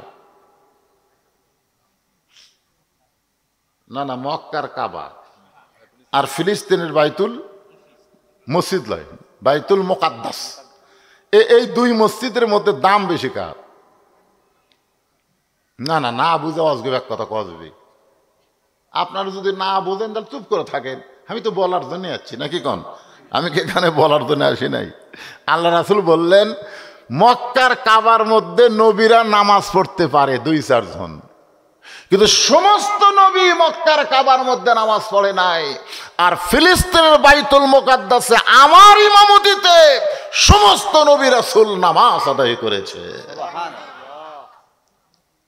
ওই বাইতুল মুকাদ্দাসে আমাদের নবী সমস্ত নবী রাসূলের ইমামতি করার কারণে একটা ডিগ্রি পাইছে, ইমামুল আম্বিয়া ইমামুল মুরসালিন। আপনারা বলেন তো গোটা পৃথিবীতে ইহুদির সংখ্যা কত আপনারা জানেন? 1 কোটি হয়নি, ধরেন 96 লাখ, ধরেন বর্তমানে 1 কোটি ধরেন। গোটা পৃথিবী জুড়ে ইহুদির সংখ্যা হলো মাত্র 1 কোটি, আর মুসলমানের সংখ্যা হলো 230 কোটি। মুসলমানের সংখ্যা কয় কোটি? যদি 230 কোটি মুসলমান পেশাব করে দেয়, ওই 1 কোটি ইহুদি ভাসে যাবে। ধরে কোন কথা ঠিক কথা কন না কেন? কিন্তু তারপরেও ওরা মুসলমানদেরকে হত্যা করতেছে, আর মুসলমানেরা কিছুই করবার পারতেছে না। আপনারা বলেন তো কারণ কি? কারণ হলো নামাজ। কারণ নামাজ এমন একটা ইবাদত, যে ইবাদত আওয়ামী লীগ, বিএনপি, জাতীয় পার্টি, জামাত ভুলে দেয়। জোরে কোন কথা ঠিক কিনা? আপনি বলেন তো মসজিদে আজান দেওয়ার পরে আওয়ামী লীগেরা পত্তাপুরের কোন মসজিদে খোঁজে? মসজিদ তো কয়েকটা আছে, আছে না নাই? গোটা প্রতাপপুর মিলে কয় মসজিদ? 5টা মসজিদ। তাহলে 5টা মসজিদ আওয়ামী লীগের কোনটা? এই দেখেন চাচা কিছু বলার আগে সব বলে দিচ্ছে। আমি যদি চাচার কাছে দাঁড়াই, মনে করেন কথার কথা, চাচা একদল আমি একদল, মনে করেন, এটা বোঝানোর জন্য বলতেছি, আমি যদি 4 আঙ্গুল পিছনে থাকি, চাচা কি করবি? আমার পিছনে হাত দিয়ে বলি বাজান কাতার সোজা করবা। আমি যদি বলি চাচা আপনি আরাম, চাচা কাতার সোজা করা যাবি না। এখন বিএমপি যদি 4 আঙ্গুল সামনে যায়, তা আমি কি কম সামনে থাক, অকটা নেলিয়ে কাতারও তাই, কাতারও তাই। তুই যতই বিএমপি আওয়ামী লীগ জামাত কর, বাইরে কর, আল্লাহর ঘরের মধ্যে কোনো দল চলবে না। সব মুসলমান এক কাতার। ধরে কোন কথা ঠিক কিনা? আজকে 230 কোটি মুসলমান 1 কোটি ইহুদির সঙ্গে না পারার পিছনে কারণ হলো এই নামাজ। আল্লাহ রাসূল বলেছে লা সালাতা লা ঈমানা, যার নামাজ নাই তার ঈমান নাই। এটা আমার কথা না, রাসূল বলেছেন লা সালাতা লা দীনা, যার নামাজ নাই তার কোনো ধর্মই নাই। বাইনাল আবদি ওয়াল কুফরি তরকুস সালাত, বান্দার কাফেরের মধ্যে পৃথক করার জিনিস তার নামই হলো নামাজ। যে নামাজ পড়বে সে আল্লাহর বান্দা হবে, যে পড়বে না সে হবে কাফের। আমি যেই বলবো বেনামাজি আপনারা বলবেন কাফের, বলতে পারবেন না ভাইজান? আপনি যদি নামাজ নাও পড়েন তাও কন। এই জন্যই বলেন যে ফজর থেকে আপনি নামাজ ধরবেন, বাকি জীবন আর নামাজ ছাড়বে না। আল্লাহ কয় তুই যত নামাজ না পড়েছিস গুনাহ হয়েছে, আমি ফজর নামাজ ধরার কারণে তোর সব গুনাহ মাফ করে দিলাম। তাহলে বলতে কোনো সমস্যা আছে? আমি যেই বলবো বেনামাজি আপনারা বলবেন কাফের, বলতে পারবেন? বেনামাজি।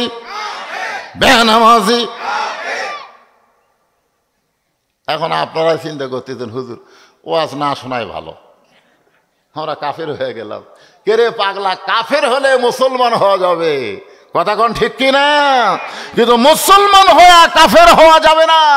হিন্দু থেকে মুসলমান হওয়া যাবে, ইহুদি থেকে মুসলমান হওয়া যাবে, কিন্তু মুসলমান কোনোদিন ইহুদি হবে না। আল্লাহ কোরআনে বলেছেন ওমাইয়াবতাগি গায়রাল ইসলাম দীনান ফালা ইউকবালা মিনহু। আল্লাহ বলেছেন ইসলাম ছাড়া অন্য কোনো ধর্ম কেউ যদি গ্রহণ করো সেইটা কবুল করা হবে না।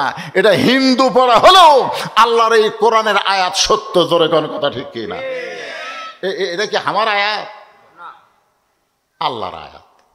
এখন আসেন, আমাকে এই পাড়ার মধ্যে কিন্তু হিন্দু আছে না নাই? আমি হিন্দু ভাইরা যদি বলে হুজুর আপনি আমাকে বিরুদ্ধে ওয়াজ করতেছেন, আল্লাহ বলতেছে বিরুদ্ধে না, লা তামুতুন্না ইল্লা ওয়া আনতুম মুসলিমুন। তুই যতই হিন্দু থাক আর খ্রিস্টান থাক, মরার সময় মুসলমান হয়ে মর। সুবহানাল্লাহ।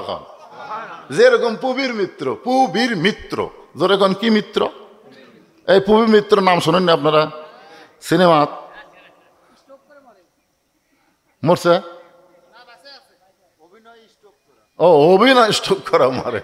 আচ্ছা, ওই লোকটা একেবারে বুড়া বয়সে, বাইরে বুড়া বয়সে আইসা ছেলে মেয়ে সবগুলো খেলে মুসলমান হয়ে গেল। সুবহানাল্লাহ। শেষ ভালো যার, সব ভালো তার।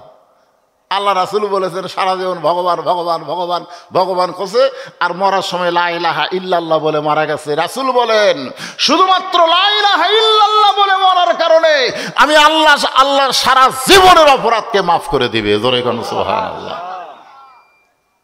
তাহলে এখন মনোযোগ দিয়ে শোনা লাগবে। যে নামাজ নেওয়াজ করব এই নামাজের কথা শোনার দরকার আছে না নাই?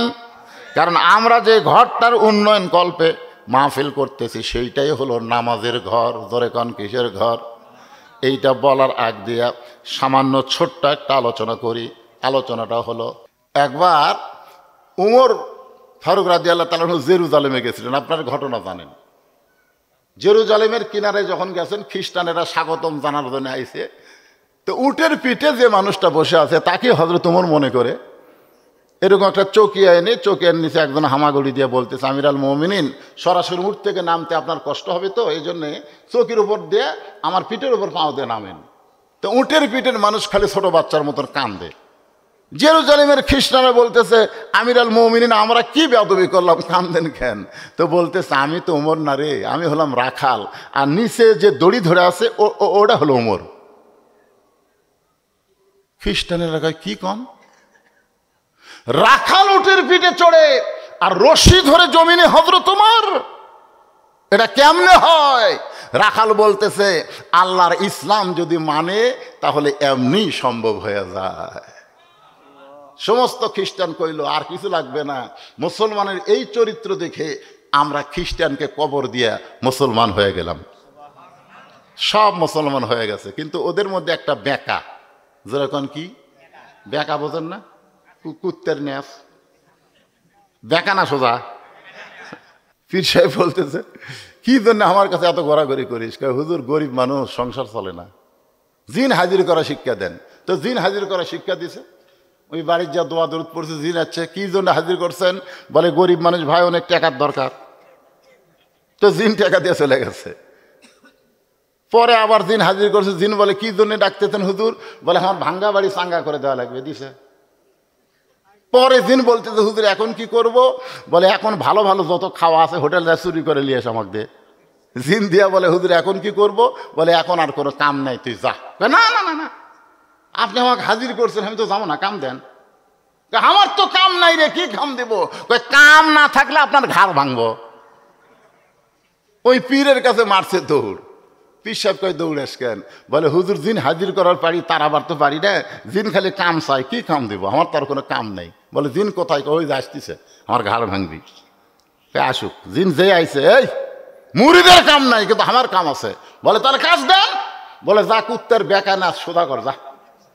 তো জিন টানে সোজা হয়, ছাড়া দিলি বেকা হয়, টানে সোজা হয়, ছাড়া দিলি বেকা হয়।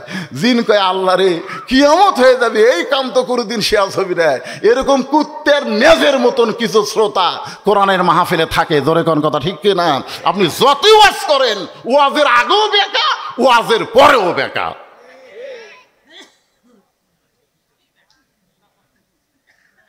আপনার কি বেকা হয়ে শুনতেছেন না সোজা হয়ে? তাহলে একটু মনোযোগ দিয়ে শুনবেন। এখন খরিদ্দারের মধ্যে একজন বলতেছে, আলী ভাই কত দাম নিবেন? ও তো যে কথা বলতেছিলাম সেটাকে বলি। এখন ওই বেঁকাটা দৌড় মারছে খ্রিস্টান পাদ্রির কাছে, যা বলতেছে আপনি ঘরের মধ্যে জিকির মারতেছেন আর মদিনার থেকে উমর এসে সব খ্রিস্টান মুসলমান করছে। পাদ্রি কয় কাম তো সারা। পাদ্রি দৌড়ে এসে বলতেছে, ও মুসলমানের খলিফা ওমর, আমিও মুসলমান হবার চাই। ওমর ফারুক বলেন, আলহামদুলিল্লাহ, আপনি খ্রিস্টানদের পাদ্রি, আপনি মুসলমান হলে তো খুব ভালো কথা। পাদ্রি বলতেছে, মুসলমান হব, তবে 4টা প্রশ্নের উত্তর দেওয়া লাগবে। বলে কি প্রশ্ন? বলে 1 নম্বর প্রশ্ন হলো, পৃথিবীর এমন কোন জায়গা সূর্যের আলো একবার পড়ছে কিয়ামত পর্যন্ত আর পড়বি না, ওই জায়গার নাম কওয়া লাগবে। 2 নম্বর প্রশ্ন হলো, পৃথিবীর এমন কোন কবর, কবরটাও জীবিত, লাশটাও জীবিত, ওই কবর আর লাশের নাম বলতে হবে। পৃথিবীর মধ্যে এমন কোন কারাগার, যে কারাগারের মধ্যে কয়েদি নিঃশ্বাস নেবার পারে না, তারপরও জীবিত থাকে। 4 নম্বর প্রশ্ন হলো, পৃথিবীর এমন কোন 2 ভাই একই সঙ্গে জন্মগ্রহণ করেছে, আবার বহু বছর একই সঙ্গে 2 ভাই মারা গেছে, এক ভাইয়ের চাইতে এক ভাই 100 বছরের বড়। ওমর ফারুক বলে, পাদ্রি রে, এমন প্রশ্নই আমি জীবনে শুনি নাই, তাহলে উত্তর কেমনে দেব? পাদ্রি বলতেছে, তাহলে আর আমি মুসলমান হলাম না। ওমর ফারুক যখন জেরুজালেম থেকে মদিনায় হযরত আলী শিক্ষামন্ত্রীর সঙ্গে দেখা, শিক্ষামন্ত্রী বলতেছে, জেরুজালেমের খবর কি? বলে সব খ্রিস্টান মুসলমান হচ্ছে, কিন্তু একটা পাদ্রি মুসলমান হয়নি। আলী বলতেছেন, পাদ্রি আবার হলো না কেন? বলে পাদ্রি আমাকে 4টা প্রশ্ন করছে, উত্তর দিবার পারিনি। বলে কি প্রশ্ন করছে? বলে পৃথিবীর এমন কোন জায়গা সূর্যের আলো একবার পড়ছে কিয়ামত পর্যন্ত পড়বে না। আলী বলতেছে যে মুসা আলাইহিস সালাম যখন সাগর পাড়ি দিচ্ছিল, তখন আল্লাহ সাগরক রাস্তা বানিয়ে দিছে, ওই সময় সূর্যের আলো ওই সাগরের তলাত গেছে। যখন ফেরাউনের গোষ্ঠী পার হবার গেছে, তখন আবার সাগর পূর্বের মতন হয়ে গেছে। কিয়ামত পর্যন্ত ওই জায়গায় সূর্যের আলো আর কোনোদিন পড়বে না। মুরসুম করছে কে? 2 নম্বর প্রশ্ন করল, পৃথিবীর এমন কোন কবর জীবিত, লাশটাও জীবিত? আলী বলতেছে, কবর হলো মাছ আর লাশ হলো ইউনূস আলাইহিস সালাম। ওমর বলে, আলী রে, পৃথিবীর এমন কোন কারাগার কয়েদি নিঃশ্বাস নিবার পারে না, তারপরেও জীবিত থাকে? আলী বলতেছে, মায়ের উদর সন্তান নিঃশ্বাস নিবার পারে না, এরপরেও আল্লাহর কুদরতে জীবিত থাকে। আলী রে, পৃথিবীর এমন কোন 2 ভাই একই সঙ্গে জন্মগ্রহণ করছে, আবার বহু বছর পর একই সঙ্গে মারা গেছে, এক ভাই এক ভাইয়ের চাইতে 100 বছরের বড়? আলী বলতেছেন, এক ভাই হলো আজিজ আলাইহিস সালাম, আর এক ভাই ওজার। আল্লাহ, যারে তারে শিক্ষামন্ত্রী বানালে হবে না, শিক্ষা সম্পর্কে যাদের জ্ঞান আছে। জোরে কোন কথা ঠিক কি না? আপনার বলেন তো, বর্তমান বাংলাদেশের মুসলমানের জন্য কোন শিক্ষার গুরুত্ব বেশি? একজন উপর থেকে কোসা, এই আল্লাহ রাসূল কইছে, আমার কথা না, আল্লাহ রাসূল। আচ্ছা, আল্লাহ রাসূল যদি কয়, আপনাকে আপত্তি আছে? খায়রুকুম মান তাআল্লামাল কুরআনা ওয়া আল্লামাহ। ওই ব্যক্তি হলো পৃথিবীর সবচাইতে দামি সম্মানী, যে আল্লাহর কোরআন শিখেছে এবং অপরকে কোরআনের শিক্ষা দেয়। সুবহানাল্লাহ কবেন না? এই যে আমার হাফেজ সাহেব বলল যে আমাদের মাদ্রাসায় জানুয়ারি থেকে ভর্তি করা হবে। আপনি একদিন যাবেন মাদ্রাসা, ছাত্র দেন বা না দেন, সকালবেলা যায় দেখবেন তো আমাদের মাদ্রাসার বাচ্চারা পেশাব কেমনে করে, একদিন সকালে খালি দেখবেন। কি করা দেখবে বলতেছি, পড়ালাদ পেশাব করা। আর এই প্রাইমারিতে একদিন আপনারা দেখবেন এরা কিভাবে করে। এই দুই দলের পেশাব করা দেখলে আপনি বুঝবেন যে এখানে কি শিক্ষা দেওয়া হয়, ওখানে কি শিক্ষা দেওয়া হয়, এই দুইটার মধ্যে পার্থক্য কি। এখানে শিক্ষা হয় আগডম বাগডম ঘোড়াডম সাজে, ঢাক ঢোলক ঝাঁঝর বাজে, যার মধ্যে একটা কথাও সত্যি নেই। আর ওখানে শিক্ষা দেওয়া হয় জালিকাল কিতাবুল আরাই বাফি হুদাল্লিল মুত্তাকিন, একটা কথাও মিথ্যা নেই। জোরে কোন কথা ঠিক কি না? এই প্রাইমারির ছাত্র পিঠত ব্যাগ লিয়ে, আমি দেখছি পিঠত ব্যাগ লিয়ে ওই দিক দিয়ে রাস্তায় কুটিলে আসতেছি, এই পিঠত ব্যাগ লিয়ে খাড়া হয়ে ওই হাফ প্যান্টের যন্ত্র বের করে মুততেছে, মানে এক সাইড করে কাজ করে পেশাব করতেছে। আমি মোটর সাইকেল থেকে বললাম, কে রে কোন ক্লাসে পড়িস? ক্লাস 2-এ পড়ি। তো বসে থাকা পেশাব কর, এই বসে থাকা পেশাব কর। কেমনে পেশাব করা লাগে তোর স্যার শিখায়নি? ও তখন বলে স্যার সাথে কি কয়, মাঝে মাঝে পেশাব খারাপ যায় দেখে আমার স্যারই খাড়া হয়ে পেশাব করে। আর যদি বিশ্বাস না হয় মাদ্রাসায় যাবেন, ভর্তি করার পরে তাকে আগে হুজুর শিখাবে পেশাব কেমনে করা লাগবে, পায়খানা কেমনে করা লাগবে। কারণ যেই কিতাবটা তোমরা ধরবা ওই কিতাব সম্পর্কে আল্লাহ বলেছেন লা ইয়ামাসসুহু ইল্লাল মুতাহহারুন, তুমি ততক্ষণ পর্যন্ত স্পর্শ করতে পারবা না যতক্ষণ পর্যন্ত তুমি পবিত্র না হবে। এক খরিদ্দার বলে, আলী ভাই উটটার দাম কত নিবেন? আলী বলতেছে দাম কত নিব সেইটা আমি বলবো না, উটটা যদি তোমার পছন্দ হয় তুমি তাহলে দাম কও। খরিদ্দার বলে, আপনি আমার কাছে আসেন। কানে কানে বলতেছে 160 দিরহাম। সোনাল্লাহ কয় না কেন? কত দিয়া কিনছে আর কত দাম কয়? উটওয়ালারে 100 টাকায় ফেরত দিয়ে বাকি 60 দিরহাম নিয়ে দোকানে গেছে। দোকানদারকে বলতেছে, দোকানদার ভাই খবর কি? বলে 2 বস্তা প্যাকেট করেছি। বলে দাম কত? বলে 60 দিরহাম। হযরত আলী দোকানদারকে 60 দিরহাম দিয়ে 2 বস্তা কান্দে নিয়ে বাড়ির দিকে রওনা দিয়েছে। সুবহানাল্লাহ বলেন। দরজাতে সে ডাকতেছে, ও হাসান হোসেনের মা দরজা খোলো, দরজা খোলো। ফাতেমা জানলা দিয়ে তাকায় দেখে ওন্না বিক্রি করার টাকা দিয়ে বড় জোর 1 টোপলা খাবার হবে, কিন্তু স্বামীর কান্দে কয় বস্তা। দরজা ওই পার থেকে বলতেছে খুলবো না। এই মনোযোগ দিয়ে শোনেন মায়েরা, এই মায়েরা যারা আছেন একটু মনোযোগ দিয়ে শোনেন। ফাতেমা বলতেছে খুলবো না। আলী বলতেছেন ভারী লাগছে, তাড়াতাড়ি দরজা খোলো। ফাতেমা বলতেছে খুলবো না। আলী বলতেছে খুলবা না কেন? বলে ওন্না বিক্রি করার টাকা দিয়া বড় জোর 1 টোপলা খাবার হবে, আপনি 2 বস্তা কোথায় পেলেন? এটা না বলা পর্যন্ত আমি দরজা খুলবো না। আর দরকার হলে না খায়া থাকবো, কিন্তু অবৈধ খাবার আমার সন্তানদেরকে আমি খাওয়াবো না। সুবহানাল্লাহ কন্যা গে। আর 10,000 টাকা বেতন পায়, 20,000 টাকা বাসা ভাড়া নেয়। কথা কন্যা কেন? বেতন পায় কয় হাজার আর বাসা ভাড়া 20,000। প্রতিদিন ব্যাগে ব্যাগে বাজার করে, ই টাকা কোথায় পায়?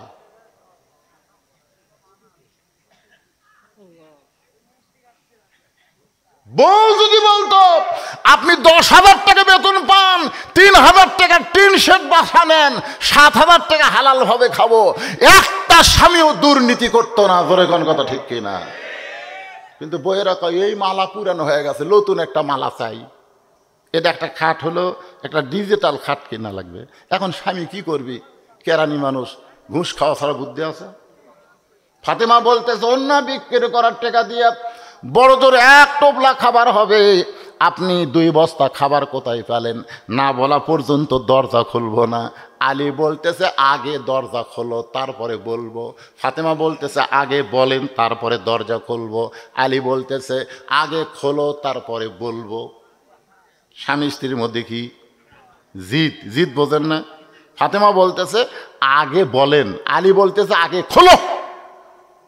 এমন সময় আল্লাহর কোরআন বলতেছে আলী আর রিজালু কাওয়ামুনা আলান নিসা, পুরুষরা নারীদের উপরে থাকতে হবে। তোর বউ আগে দরজা খুললে তুই তারপরে বলবো। সুবহানাল্লাহ। না কেন? আল্লাহর কোরআন আলীর পক্ষে। ধরে কান কার পক্ষে? আর রেজালু কাওয়ামুন আলান নিসা, আপনারা বলেন তো পুরুষেরা নারীদের উপরে না নিচে? কথা কয় না, আপনারা কি নিচে পড়ে আছেন নাকি? নিচে পড়ে আছেন? জবান খোলা বলতে হবে সবাইকে, এটা আমার কথা না আল্লাহর কথা। আর রেজালু কাওয়ামুনা আলান নিসা, পুরুষেরা নারীদের, আরো জোরে জোরসে বলুন। অথচ আজকে নারীরা পুরুষের সমান অধিকার চাই কি চায় না? আজকে আমাদের বাংলাদেশে নারীরা মিছিল করতেছে নারী পুরুষের সমান অধিকার, পিছনের পুরুষরা কয় দিতে হবে। আমি মা বোনদের জন্য বলবো, মা আপনি কেন পুরুষের সমান অধিকার চান? আপনি যদি মা হন তাহলে বাবার পায়ের তলে জান্নাত নাই, মায়ের পায়ের তলে সন্তানের জান্নাত। জোরে কোন কথা ঠিক কিনা? হ্যাঁ, আপনারা বলেন তো বাপের দাম বেশি না মায়ের দাম বেশি? আপনারা বলেন তো ছেলের দাম বেশি না মেয়ের দাম বেশি? কথা কয় না। আল্লাহ রাসূল কয় একটা মেয়ের বাপ একটা জান্নাতের মালিক, দুটা মেয়ের বাপ দুটা জান্নাতের মালিক, তিনটা মেয়ের বাপ আমি নবীর সঙ্গে জান্নাতে যাবি। আমি দুটা নেওয়ার পর চিন্তা করলাম, দুটা হলে তো নবীর সাথে যাওয়া যাচ্ছে না। কি খুশি না বেজার? আমি খুব খুশি, আলহামদুলিল্লাহ। তা কোনোদিনও তো রাসূল বললো না একটা ছেলের বাপ একটা জান্নাতের মালিক, এ কথা তো রাসূল কইল না। তাহলে এখানে বোঝা গেল মায়ের দাম বেশি, মেয়ের দাম বেশি। জোরে কোন কথা ঠিক কিনা? কিন্তু একটা জায়গায় খালি দাম একটু কম, সেটা যখন স্বামীর কাছে বউ। আপনারা বলেন তো বউয়ের কথা মতো স্বামী চলবি না স্বামীর কথা মতো বউ চলবে? যারা বিয়ে করেনি তারা বলতেছে, যারা বিয়ে করছে এরা কথা বলতেছে না তো, এরা চিন্তাত পড়ে গেছে। অজগবি একটা কয়ে বাড়ি যা আমি জোরে কন তো, স্বামীর কথা মতো বউ চলবে না বউয়ের কথা মতো স্বামী চলবে? এটা কি আমার কথা না আল্লাহর কথা? আল্লাহর কথা। যদি বইয়ের কথা মতো আপনি চলেন আপনি জাহান্নামে যাবেন, আর আপনার কথা মতো যদি আপনার বউ চলে আল্লাহ ফাতেমার সঙ্গে তাকে জান্নাত দিয়া দিবে। ও আমার মায়েরা বোনেরা, পর্দার অন্তরে যারা আছেন মা, আপনাদের আমল কিন্তু বেশি না, মাত্র 4টা আমল আপনাদের করা লাগবে। 1 নম্বর নামাজ, 2 নম্বর রোজা, 3 নম্বর স্বামীর কথা মতো চলা, আর 4 নম্বর সতীত্বের হেফাজত পর্দা করা। এই 4টি আমল যদি মায়েরা করতে পারে আল্লাহ খুশি হয়ে 8টা জান্নাতের দরজা খুলে দিবে। হযরত আলী আল্লাহর কোরআনের সাথে একমত হইয়া 2 বস্তা কান্দে করে নিয়ে আল্লাহর নবীর দরবারে গেছে। সুবহানাল্লাহ কোন? ফাতেমা দরজা খোলেনি, রাগ করে কার কাছে গেছে? আল্লাহর নবীর দরবারে গেছে। নবী তখন বসে আছিল। নবী উঠে গিয়ে দৌড়ে গিয়ে আলীর কাপ থেকে 2 বস্তা নামাই নিয়ে বলতেছে, শরীর ঘামে গেছে রে, কত কষ্ট। নবী হযরত আলীর কষ্ট দেখে নিজের হাতে কাপ থেকে বস্তা নামাই নিছে। আলী বলতেছে, হুজুর আপনি এত ভালো কিন্তু আপনার মেয়েটা, আপনি বাপ ভালো কিন্তু আপনার মেয়েটা। আল্লাহ রাসূল বলে, আলী মুখ সাবধান করে কথা বল, আমার মেয়ে কি? এতবার বললাম দরজা খোলো, তারপরে বলবো, কিন্তু আপনার মেয়ে দরজা খুললই না। রাসূল মুস্কি মুস্কি হাসে আর বলে, ফাতেমা যদি দরজা খুলতো তাহলে তুই কি এখানে আসতি? আলী কয়, না হুজুর, দরজা খুললে তো আমি এখানে আসতাম না। তো এখানে আসার পেছনে কারণ জানিস? আলী বলে, কি কারণ? বলে, 1 নম্বর কারণ হলো ফাতেমার ওন্না কে কিনেছে? বল বল, তুই যে পকেটের মধ্যে ওন্না থুতু লুকে, আর সেই ওন্না সে কিনলো কে? তার পরিচয় জানিস? আলী কয়, না হুজুর জানি না। এই কোন ফকির তোর কাছ থেকে ভিক্ষা নিল, তাকে চিনিস? আলী কয়, না হুজুর আমি তো তাও চিনি না। এই কে উঠ বেচল রে? হুজুর আমি তাও তো জানি না। এই উঠ কিনলো কে রে? আলী ধপ করে মাটিতে বসে বলতেছি, ইয়া রাসূলুল্লাহ আপনি যা জানেন আমি তা জানি না। জোরে কোন সুবহানাল্লাহ।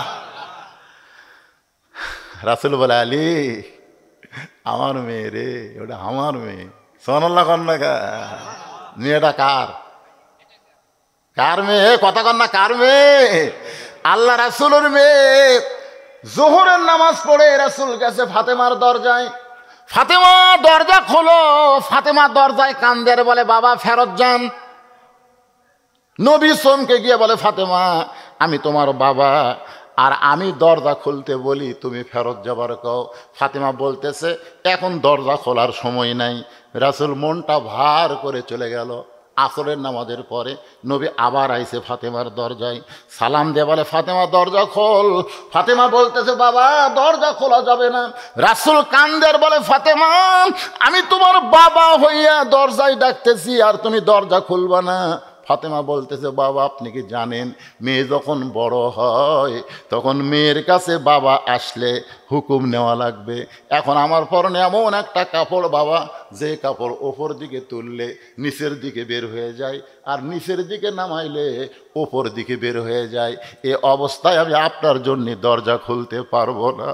সঙ্গে সঙ্গে আল্লাহর নবী এক টানে গায়ের চাদর খুলে জানলার কাছে গিয়ে বলে, ফাতেমা এই চাদরটা নিয়ে পরে আমার জন্য দরজা খুলে দে।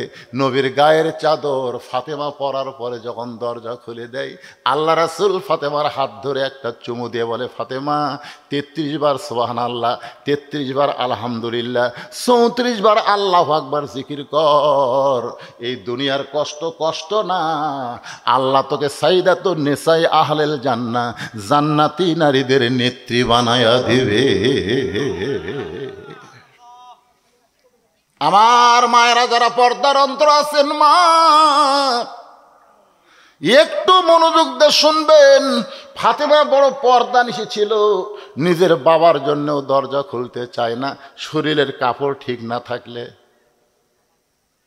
যে কথা বলতেছিলাম, কয়টা কথা? 4টা। জোরে কোন কয়টা? অন্যা কে কিনছে? আলী কয় জানি না। কোন ফকির ভিক্ষা নিল? আলী কয় জানি না। কোন উটলা উট বিক্রি করলো? আলী কয় জানি না। কে খরিদ্দার হয়ে কিনলো? আলী কয় জানি না। রাসূল বলে, আমি জানি, এখন তুই কি শুনবি? সঙ্গে সঙ্গে আলী বসে বলে, ইয়া রাসূলুল্লাহ আপনি হলেন ওস্তাদ আর আমি হলাম আপনার ছাত্র। আলী বসে গেছে, নবীর কাছ থেকে শুনবি। এখন আমি আপনাকে বলবো নবীর ওই কথাগুলো রিলে করে আপনারা কারা কারা শুনবেন একটু আল্লাহ হাত দেখান তো দেখি। এ যারা শুনবি না দেখেন তো, কে হাত তোলেনি দেখেন তো। এর হাত যান লুলা হয়ে যায় রে, টান টান করে তোলেন তো। আলী শুনবি, আলী শুনবি, আর তোমরা শুনবা না মানে? ওই দেখছেন খাড়া হয়ে হাত তুলছে না। এই বেটাগুলো, এই বস বাবা, বস বস বস।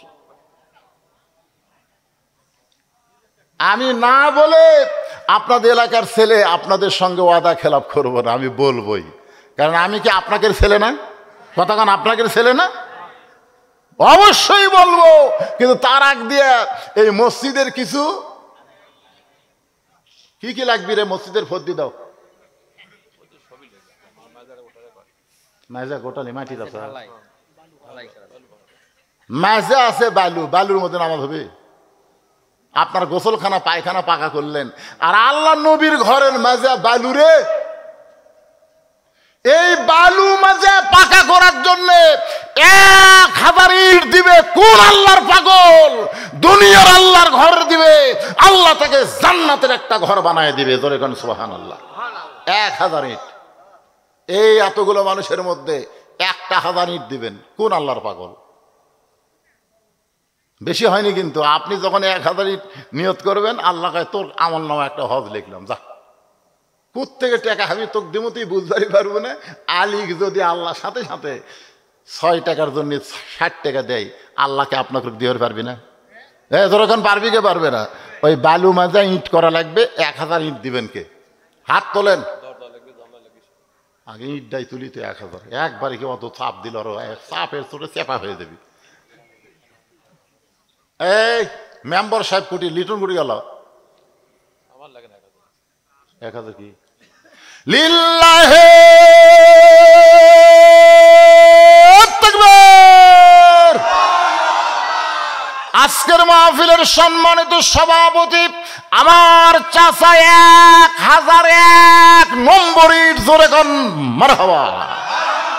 আর ইট দিলে হবি না, হাসাল মাটির মতন ইট দিলে চলবে। 1 নম্বর, চাচা 1 নম্বর। 1000 ইট পাওয়া গেল, 500 ইট কে দিবেন? 500 ইট কে দিবেন রে? একজন আল্লাহর বান্দা 500 ইট, এর কোনো ব্যাপার হলো? আপনি নিয়ত করেন বাজান, নিয়ত করেন, নিয়ত করেন। আমি যখন মাস যখন শেষ হয় না, তখন আমি চিন্তা করি বাবুর্চির বেতন, ড্রাইভারের বেতন, হুজুরের বেতন, ইমাম সাহেবের বেতন, এই কারি সাহেবের বেতন, এর বেতন অনেক টাকা বাড়ে। এত টাকা সারা রাত জায়গায় জায়গায় কামাই করে এত টাকা দেওয়া লাগবে। আমার মন বলে না দিলে কি হবি? ইমান বলতেছে মরবু না, এই তুই মরবু না। এই যে কাল মরার থেকে আল্লাহ ফেরত লে চিকিৎসক জানেন, এই মাদ্রাসা, মসজিদ আর এতিম বাচ্চার দোয়ার কারণে। সুবহানাল্লাহ কন না কেন? আপনি কি মনে করছেন মরবেন না? 500 টাকা ইট দিলে কি আপনি শেষ হয়ে যাবেন? আল্লাহর ঘরে চাওয়া মাত্র পাগলের মতন দেওয়া লাগে, জানেন আপনি? 500 ইট কে দিবেন? নাম লেখা দেন 500 ইট। বলেন এতগুলো মানুষ খেলে মাথা নিচু করে থাকে পারে? 500 ইট বলেন বাবা, 500 ইট বলেন। 1 নম্বর 500 ইট। কেউ দিবেন না? আপনি জানেন ইসলামের সবচেয়ে বড় বড় দান কিন্তু গরিবেরাই করছে। টাকালারা কারুন হয়ে মাটি পুঁতে গেছে। কারুনের টাকায় এত বেশি আসল বুঝলেন, দেয়নি। আল্লাহ কয় তোর টাকা আমি নেব না, বায়লুর সাথে মিশা দিছে, পুঁতিয়া যা। এখনো পুঁততিছে কারুন, এখনো প্রতিদিন যাচ্ছে যাচ্ছে যাচ্ছে যাচ্ছে। এই মিডিয়ালারা তোমরা সবাই 10-20 টাকা করে তুলে দাও, সবাই তোলো বাবা তোলো, এতগুলা মিডিয়া দাও দেন, সবাই বার করেন, সবাই বার করেন, যে যা পারেন, যে যা পারেন আল্লাহর হস্তে দান করেন। আল্লাহর হস্তে সবাই মসজিদে দিয়ে দিবেন। দানকারী গো পিতা মাতা, সুখে রাইখো কবরে, নূরের টুপি পরাইয়া উঠাবেন রোজা হাসরে। পত্তাপুর উত্তরপাড়ার জিয়া মিস্ত্রি 500 টাকা দান করেছে। আল্লাহ জিয়া মিস্ত্রির দানকে আল্লাহ আপনি কবুল করেন, আল্লাহুম্মা আমিন। আচ্ছা এই মসজিদ কমিটির, এই মসজিদ কমিটির লোকেরা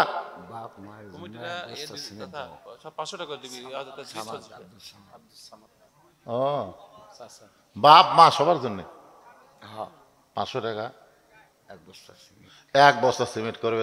নাম লাগে রে আব্দুল সামাদের নাম লাগে।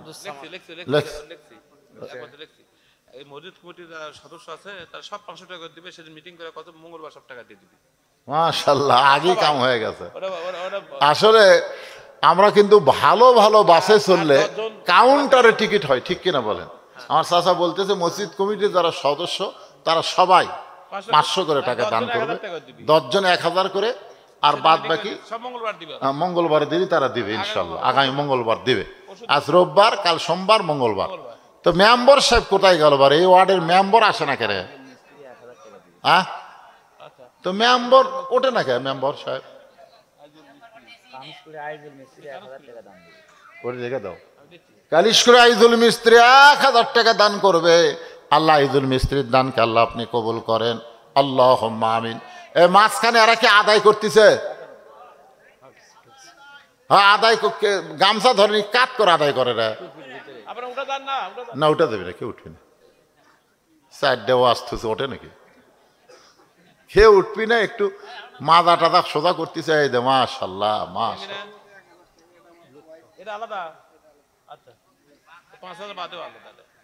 আপনার স্ত্রীর জন্য দিলেন? মাশাআল্লাহ। আচ্ছা, আরে মা, আমার মা মোবাইল করছে, 1000 টাকা দান করছে। আপনার স্ত্রীর নাম কি? হ্যাঁ, কুলসুমারা 1000 টাকা দান করেছে আমার মা। আল্লাহ গভীর রাত্রের দানকে আল্লাহ আপনি কবুল করেন। আল্লাহ নেক নিয়ত নেক আশা পড়ে, আল্লাহুম্মা আমিন। তাল দিকে লুৎফর রহমান 1 বস্তা সিমেন্ট করবে দান। আল্লাহ লুৎফর রহমানের দানকে আল্লাহ আপনি কবুল করেন, আল্লাহুম্মা আমিন। আপনারা কত মসজিদ হবে না? তো একটা জানলা দেওয়ার কোনো পার্টি নাই। আমি ওই মেম্বার সাহেব বলতেছি একটা জানলা দেওয়া লাগবে। ভাই কয়টা? দুটা? দুটাই দিবে। দুটা জানলা? মাশাআল্লাহ, দেখেন তো তখন মেম্বার দুটো জানলা দিবে। এরা কিন্তু থাইয়ের জানলা হলেই ভাই, টিনের জানলা দিলে আর খাওয়া নাই। ভালো জানলা। না না, এখন আর টিনের জানলা চলবে? না না, থাই থাই। হ্যাঁ, লিটন খোকন মেম্বারশিপ, দুইটা থাইয়ের জানলা জুড়ে বলেন মারহাবা লিল্লাহি তাকবীর। মাশাআল্লাহ, হয়ে গেছে রে ভাই মাশাআল্লাহ। আমার এক ভাইজান 100 টাকা দান করছে, আল্লাহ কবুল করেন। দরজা কয়টা রে? দরজা তো একটাই। একটাই দরজা? হ্যাঁ, বড় দরজা একটাই। দরজা দুটাই একটা হচ্ছে, দুটাই একটা হচ্ছে, যাই একটা হচ্ছে। একটা হয়ে গেছে, দিছে একটা। ছোট ছোট আছে। না ওটা ছোট না, এটা ছোটটা হয়ে গেছে, কমপ্লিট লাগাছে। আচ্ছা, মেন গেট একটা লাগবে রে, মেন দরজা কে দিবি বারে? হ্যাঁ হ্যাঁ হ্যাঁ, হুজুর তো দিবি। শোনেন, হুজুর তো দিবি রে। হুজুরতে মসজিদে আল্লাহর রহমতে আছে, ভিড় দিছে। আল্লাহর রহমতে ওনার দোয়ায় ভিড় দেওয়ার পরে আমরা মসজিদ ছাইটে করে ফেলছি। উনি এসে ভিড় দিছে প্রথম। হুজুর তো আমার দোয়া করা উনি ভিড় দিছেন। রাতের মসজিদটা আল্লাহর রহমতে এত তাড়াতাড়ি হতো না। আপনারা মনে করেন যে হুজুর দেয় না? আরেকটা কথা বলি আমি, আপনারা হুজুর লজ্জা করতেছে। আজকে যে ওয়াজ করতেছে, অন্য জায়গায় ওয়াজ করলে সে 50,000 টাকা পাবে। কত দিল? হ্যাঁ, আমরা যা দেবো তাই দিব। এটা দিল না, বিশাল টাকা দিল না। তাছাড়াও তো দেবো না, তা তো না, তারপর তো দিচ্ছে সে। দিবে। ও কোনো টেনশন করে, ওটা কে কথা কয় রে? ওরা চুপচাপ না, কারা আল্লাহ লাগতেছে? দুলাল দুলাল না যাবে। আব্দুল সামাদ বাবাজিকে আল্লাহ কবুল করুক, জোরে কোন আমিন। আল্লাহ রাসূলুন আলী, ফাতেমা হলো পর্দা নিশি। ফাতেমার অন্য দুনিয়ার কোন মানুষ কিনবে, এটা আমার আল্লাহ পছন্দ করেনি। সুবহানাল্লাহ কোন। ফাতেমা কি নিশি? পর্দা নিশি রে, পর্দা নিশি। কেমন পর্দা জানেন? হযরত আলী কবর দেওয়ার পরে আল্লাহর কাছে বলতেছে, আল্লাহ আমি ফাতেমার উপর খুশি, তুমিও খুশি হও। এই দোয়া করার পরে তাকায় দেখে সামনে কয়েকটা নতুন কবর, কয়েকটা পুরাতন কবর, সামনে কয়েকটা পুরাতন কবর, নতুন কবর আর নাই। আলী চমকে গেল, এখনই ফাতেমার কবর দিলাম, সেই কবর কোন জায়গায়? গোটা জান্নাতুল বাকি দৌড়ায় আর বলে ফাতেমার কবর, ফাতেমার কবর। কে যেন বলে, আলী আমার ফাতেমা পর্দা নিশি, আমি আল্লাহ জোহরা ডিগ্রি দিয়া ফাতেমার কবরটাকে কিয়ামত পর্যন্ত পর্দা করে দিয়েছি। যেই ফাতেমা খাটনিত চড়েনি, খাটনিত চললে ফাতেমার দেহের ওজন কত এটা মানুষ বুঝবার পারবে। এই জন্যে ফাতেমা বলছে আমার লাশটা খাটনিতে তুলবেন না। কি পর্দা নিশি, রাতের অন্ধকারে মারা গেছে, রাতের অন্ধকারেই তাকে দাফন করা হয়েছে। বলেন সুবহানাল্লাহ। সেই ফাতেমার অন্য দুনিয়ার কোনো মানুষ কিনবে, এটা আল্লাহর পছন্দ হয়নি। তাই আল্লাহ একজন ফেরেশতাকে খরিদ্দার বানায়া তোমার কাছে পাঠাইছে। আল্লাহ নবী বলে, আলী রে, ফাতেমার অন্যটা আল্লাহ যত্ন করে জান্নাতের মধ্যে রাইখা দিয়েছে। ওই যে তোমাকে 6টা দিরহাম দিল, তুমি 6টা দিরহাম নিয়া হাসান হোসেনের জন্য খাদ্য কিনতেছ। তখন আল্লাহ ওই ফেরেশতাকে বললো, কে রে ফেরেশতা, এই অন্যায় লিয়ে এসে যে 6টা দিরহাম দিলু, সে 6টা দিরহাম ফেরত দেয়। ফেরেশতাকে আল্লাহ, এটা তোমার কেমন কথা? অন্য বিক্রি করে 6টা দিরহাম পাইলো, সেই 6টা দিরহাম জন্য হাসান হোসেন খাবার কিনতেছে, আবার সেইটা ফেরত আনবো কেন? আল্লাহ বলতেছেন লিয়াবলুয়াকুম আইয়ুকুম আহসানু আমালা। আমি আল্লাহ আলীকে পরীক্ষা করব, আলী তার সন্তানকে বেশি ভালোবাসে না আমার কোরআনকে বেশি ভালোবাসে। জোরে কর সুবহানাল্লাহ। আল্লাহ নবী বলে, আলী রে, ওই ফেরেশতাকে ফকির বানায়া আল্লাহ তোমার কাছে পাঠাইছে। তুমি ফকিরকে যখন 1টা দিরহাম দিবার চাইলা আর 5টা দিরহাম দিয়া যখন খাবার নিবার চাইলা, তখন আল্লাহর কোরআন তোমাকে বলল, একটা দিরহাম দিলে ওমা তুনফিকু মিন শাইইন ফি সাবিলিল্লাহি ইউফা ইলাইকুম, একটা দিরহাম দিলে আল্লাহ তোমাকে 10টা দিবে। তুমি 6টা দিরহাম দিলে আল্লাহ তোমাকে 60টা দিবে। তুমি আল্লাহর কোরআনকে বিশ্বাস করে ফকিরকে 6টা দিরহাম যেই মাত্র দিছো, তোমার এই দেওয়াটাকে আল্লাহর এতই পছন্দ হয়েছে, আল্লাহ ওই ফেরেশতাকে বলে, ফেরেশতা জান্নাত থেকে একটা উট নিয়ে যা, আমার আলীর কাছে 100 দিরহামে বাকিতে বিক্রি কর। জোরে কারণ সুবহানাল্লাহ। ওই ফেরেশতা উটওয়ালা হয়ে তোমার কাছে 100 দিরহামে উটটা বিক্রি করলো। বিক্রি করার পরে আল্লাহ বলে, ও ফেরেশতা, খরিদ্দার হয়ে উটটা 160 দিরহামে কিনা নে। 100 দিরহাম উটটা নিয়ে আইছে, আর ওই যে 6 দিরহাম দান করার কারণে 60 দিরহাম দুনিয়াতেই আল্লাহ পাক হযরত আলীকে দান করেছে। আজকে যারা টাকা দিলেন তারা মনে করতেছেন হুজুর পকেটে তো টাকা গেল, হুজুর টাকাটা তো থাকলো না হুজুর।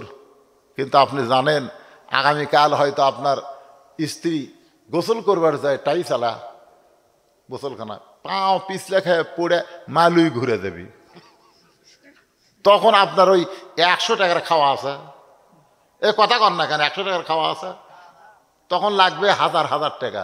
তো এই 100 টাকা দান করার কারণে আল্লাহ কয়, যা 1 বছর তো ডাক্তার লাগবি না, যা। আল্লাহ রাসূলের হাদিস রে, as-সাদাকাতু তারুদ্দুল বালা ওয়া তাজিদু ফিল উমর। আল্লাহ রাস্তায় যারা দান সদকা করে, আল্লাহ তাআলা বালা মুসিবতকে দূর করে, আল্লাহ তার হায়াত বাড়ায় দেয়। ধরে এখন সুবহানাল্লাহ। টাকা থুইয়া যারা দিলেন না, ঠিক আছে, কালকে সকালে দেখবেন পেট চিন করতেছে, হঠাৎ পেট কেরে এরকম হলো কেন, এই আর করতে করতে বগুড়া যাওয়া লাগতেছে। এখন ডাক্তার বলছে যে ভাই পেট হঠাৎ এরকম করলো, আপনার তো রক্ত পরীক্ষা করলে, পেশাব পরীক্ষা করলে, পায়খানা পরীক্ষা করলে, এই পরীক্ষা করতে করতে 4200। জোরে কোন কতশো? ডাক্তারের ভিজিট গেল 1000, ওষুধ কিনতে গেল 1500। কত? 100 দিলেন না, 6000 গেল। টাকা থুইয়া যারা দিচ্ছেন না, আপনারা মনে করতেছেন ওই টাকা দিয়ে আপনি আরাম করবেন, আল্লাহ আপনি ব্যারাম দিবি। কথা কয় না, আরাম না ব্যারাম? ব্যারাম দিবি। যদি কেউ মন চায়, এখনো মোনাজাত হয়নি, আল্লাহর হস্তে আপনারা এই আল্লাহর গরিব ঘর বারে, গরিব রে সবাই দেখায়। ওই তো দেখেন হুজুর, আমার কিন্তু কম নাই, ওই পুকুর আমার, ওই পুকুরের ওই পারে যা জমি দেখতেছেন ওলা আমার হুজুর, এই সাইডটা যা দেখতেছেন আমার বাপ চাচার। যেরকম মসজিদের, আপনাকে মসজিদের ওটি একজন আসে বাধা দিছিল না, আমার বাপের জায়গা, বাধা দিছিল না, আমার বাপের জায়গা। আল্লাহ কয় তোর বাপের জায়গা, খালি মরিয়া যাক জায়গা কার? জোরে কোন কথা, ঠিক কিনা? তো তাহলে এবারে সবই যদি তোমাকে হয় আল্লাহর কোনটা, তবে চলেন হুজুর আল্লাহটা দেখায়। তো মসজিদের সামনে যা বলতেছে, এখানে আল্লাহর কিছু ছিল না, আমার চাচা 10 শতক দান করছে, আর আমরা টাকা পয়সা দিয়ে আল্লাহ ঘর বানিয়ে দিছি। এই তো হলো আমাদের বাংলাদেশের। বদরুশি 3 তলা বিল্ডিং বানাতে কোনোদিন ভিক্ষা করা লাগেনি। জোরে কোন কথা, ঠিক কিনা?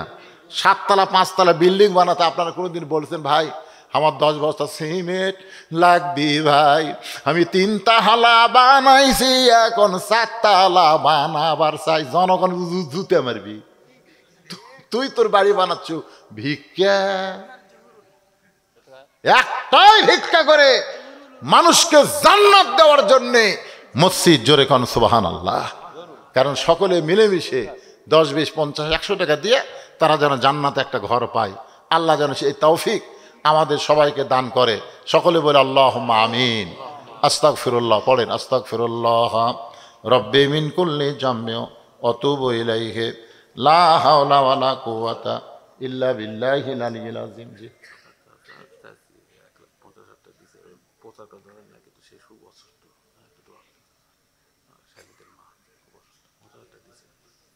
আরে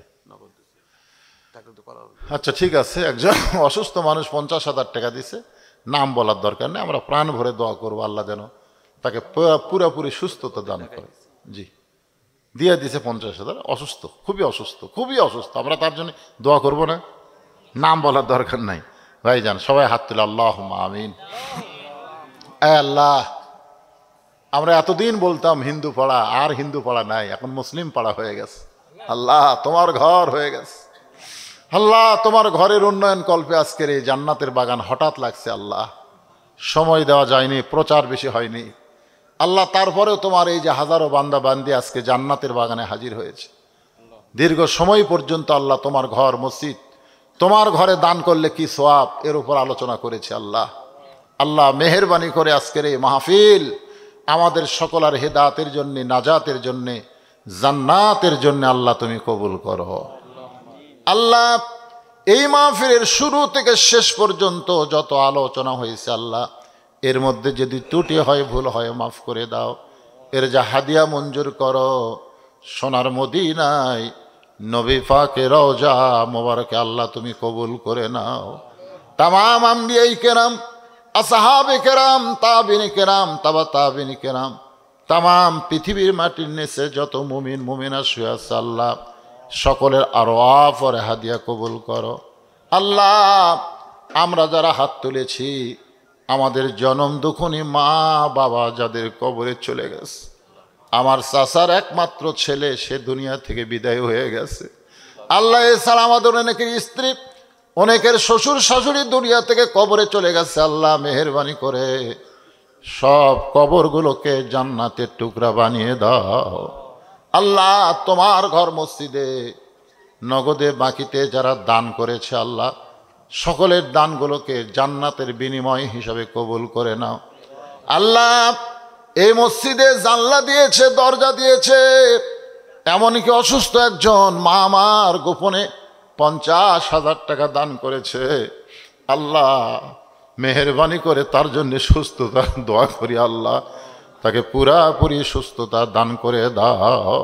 আল্লাহ আমি গুনাহগার বলে এলাকার ছেলে, আল্লাহ যদি আমার হাত তোমার দরবারে পছন্দ না হয়, আমার এলাকারই মানুষ আমাকে যারা ভালোবাসে মহব্বত করে তারাও তো হাত তুলেছে। আল্লাহ আমিন আমিন করতেছে। আল্লাহ তাদের হাতের ওসিলায় গোটা মাহফিলকে আল্লাহ তুমি কবুল করে নাও।